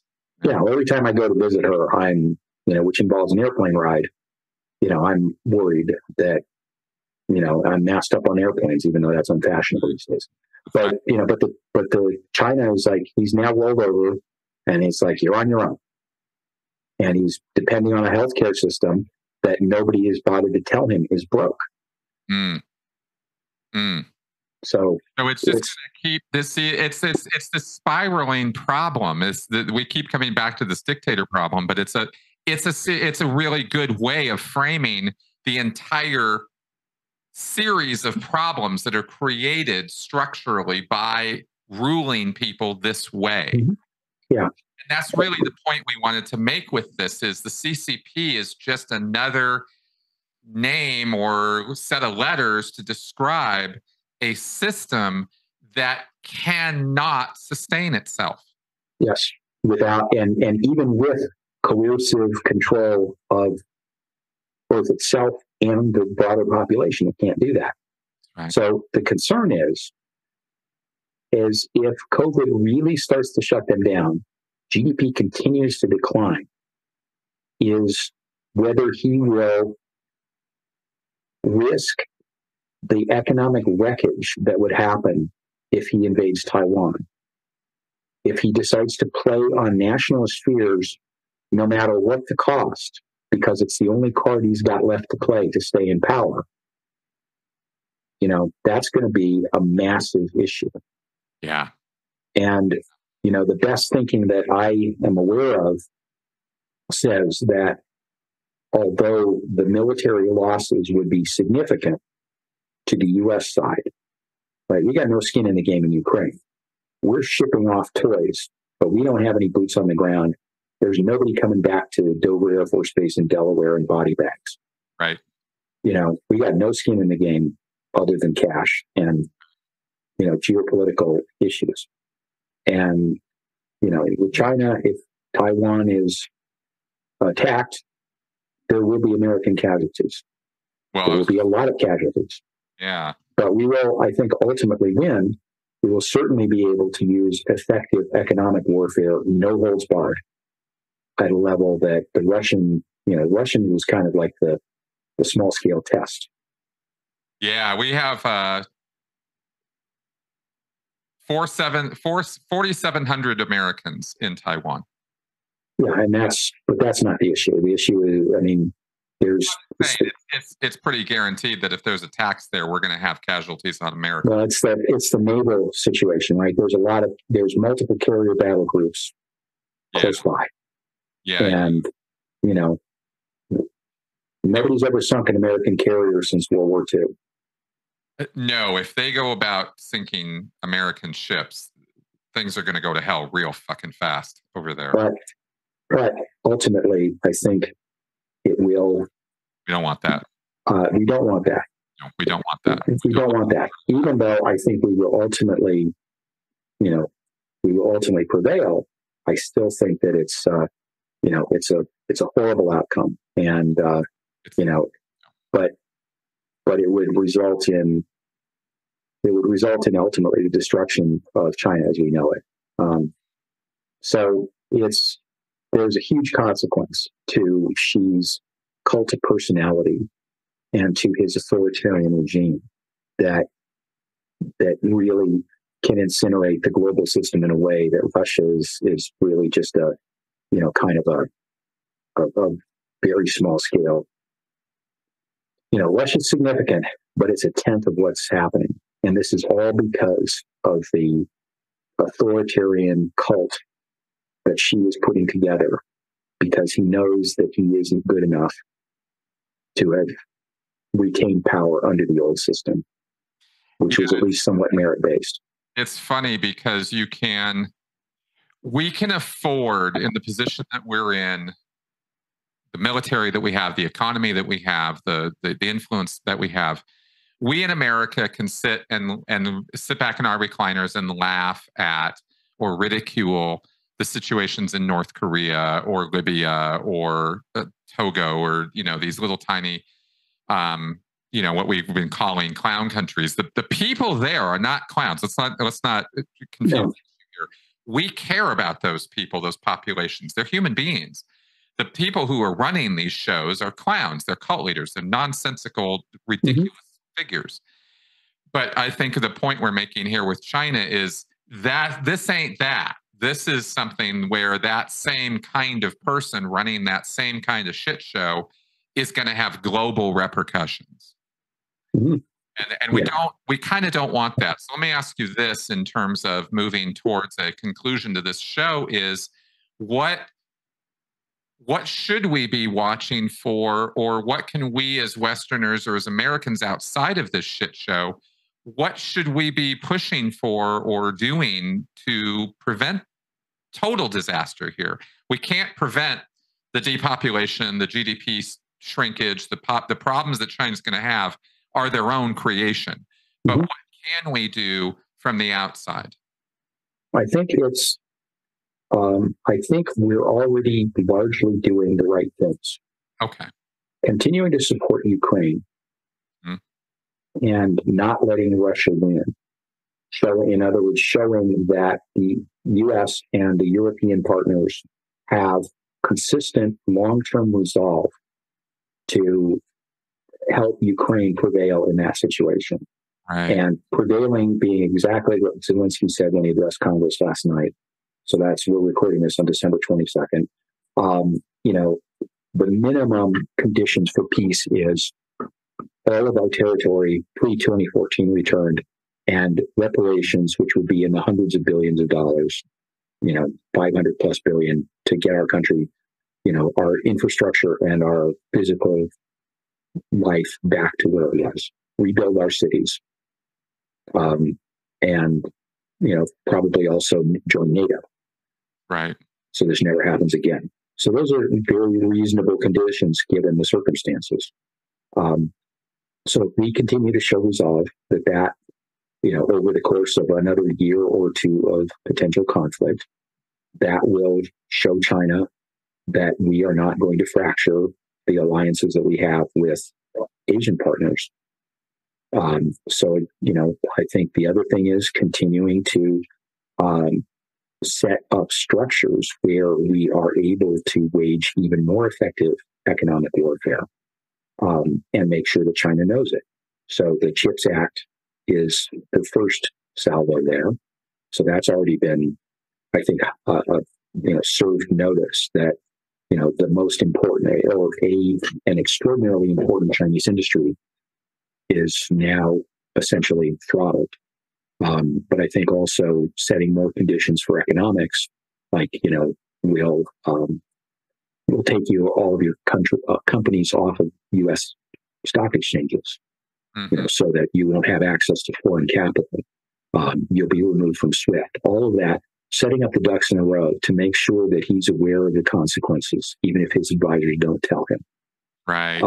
And continuing to work militarily with, in particular, Japan, and also with other countries in the area, Australia, potentially Vietnam, and others, to raise the stakes for any China, naval operations in that area. Wow. And I think, we're already doing that. We've got to continue to fill that in so that it's a tripwire that, you step over the line. You can talk all you want about China, Taiwan is part of China, and all, gin up all the rhetoric you want for the rubes at home. That's but right. The moment you actually try to play that, you're going to get smacked in a way that you're not going to forget. That's right. And it's going to happen very fast. And that's that. That's right.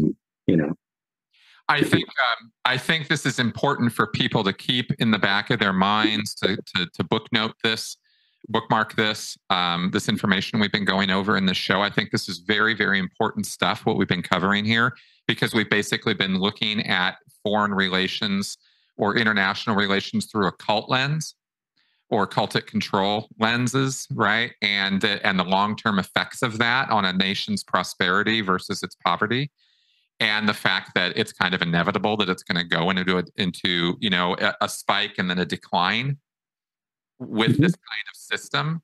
And don't be fooled by the spikes. Look at, you gotta have some savvy about the world when you're looking at it. You can't, and our domestic policies and our foreign policies, they matter. What we do here in the States matters. And what you support as a citizen of this country matters.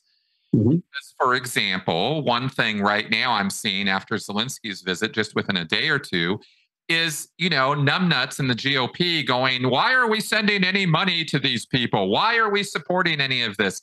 This doesn't make any sense. We should just pull our flippers back in. Could you be more ignorant of how the world works and our place in it to say stupid stuff like that? Yeah, we are writing checks for, potentially by the end of this, we are writing checks for a fraction of a percent of GDP. Yes. To essentially bury the threat from Russia that we have been dealing with for 75 years, since the end of World War II. Exactly. And we're doing it without getting any Americans killed. I mean, the return on investment is so amazing on this one that when you have voices in the GOP talking about this, you have to wonder, whose side are you on? Well, exactly. And, there is this whole kind of, Well, there is a faction that is in love with the idea of the dictator, and Putin, until Ukraine started, looked like he was a good example to follow. That he was getting things done, and now it's still taking a while. They can't really admit that they were wrong. But the other thing is, we're giving away American money. Well, what is that American money that's going to Ukraine doing? It's going right back to American companies who are building missiles and guns and airplanes and tanks and et cetera, et cetera, et cetera. That money is going right into the U.S. economy. Thank you very much. I mean, if we're going to complain about the military-industrial complex, and there is no shortage of complaints, completely valid to make about that, could we not look at the positives of it too? And this whole complex exists to serve us also. I mean, again, please don't put words in my mouth. Y'all know I'm not for war. I'm not for violence. I'm not for violent rhetoric. That's not really my point. I'm just trying to point out here that there are people who can have a seeming pacifist, domestic nationalist message and actually be so out to lunch that they might as well be working for the enemy. That's what I'm trying to say. Well, I think it's very clear that the best way to do things is to have a military that you don't use. Yeah. And when you look at the percentage of our economy that we spend on that military, and you look at the cost to the economy, if Russia is able to impose its will on Europe, or China is able to impose its will on Taiwan, and then Korea, and then Vietnam, and then, you're looking at a significant decline in GDP and the quality of American life. 3% of our money going to that, to trying to maintain the international economic system in the way that it's been, benefits us disproportionately. It benefits a lot of people, but it certainly benefits us, as the architects of it. And if we don't have the ability to impose our will on people trying to subvert that, it's going to cost us a lot more than 3%, both in terms of direct economics and in terms of quality of life. Exactly. There we go. And by the way, I am a hippie peacenik from way back. Yeah. We are not warmongers here. That is not at all our point. I don't want war. I don't want violence. I don't want conflict. But the fact of the matter is that there are countries and societies and setups and nations, cultures in this world that absolutely, positively despise us. And we have to kind of live in that world. And it's not even despise. It's, that they're trying to do, assuming noble intent, which is a big assumption given all we've talked about. Yeah. They're trying to do right by their people, and they're trying to compete with us. Right. And if you are willing to behave, we have no problem with that because we can outcompete you. But if you're trying to, make it a zero-sum game and bring us down to advance your own agenda, we're not gonna be happy about that. But I think that, the conflict is that if we end up, if the rest of the world goes authoritarian, it's going to be another 400 years, like the Middle Ages, of lost progress. That's right. And we'll have to rediscover, if the service of the state demands lies, that's antithetical to science, which has driven our standard of living. So if science goes away, it'll be centuries before science is rediscovered. Exactly. We'll go back to, we'll be going back to the Middle Ages, maybe not in terms of, losing cars and stuff, but there will be a horrible period of stasis in human history. That's right. The stakes are real. Exactly. So no big deal. Happy holidays, everybody. So we have to stand up, so we have to stand up for truth. That's and right. We have to stand up for, the individualism as the key Western value, that we as people, our lives matter. That's right. And that we want organizations that work for us and that work for as many people as we can do.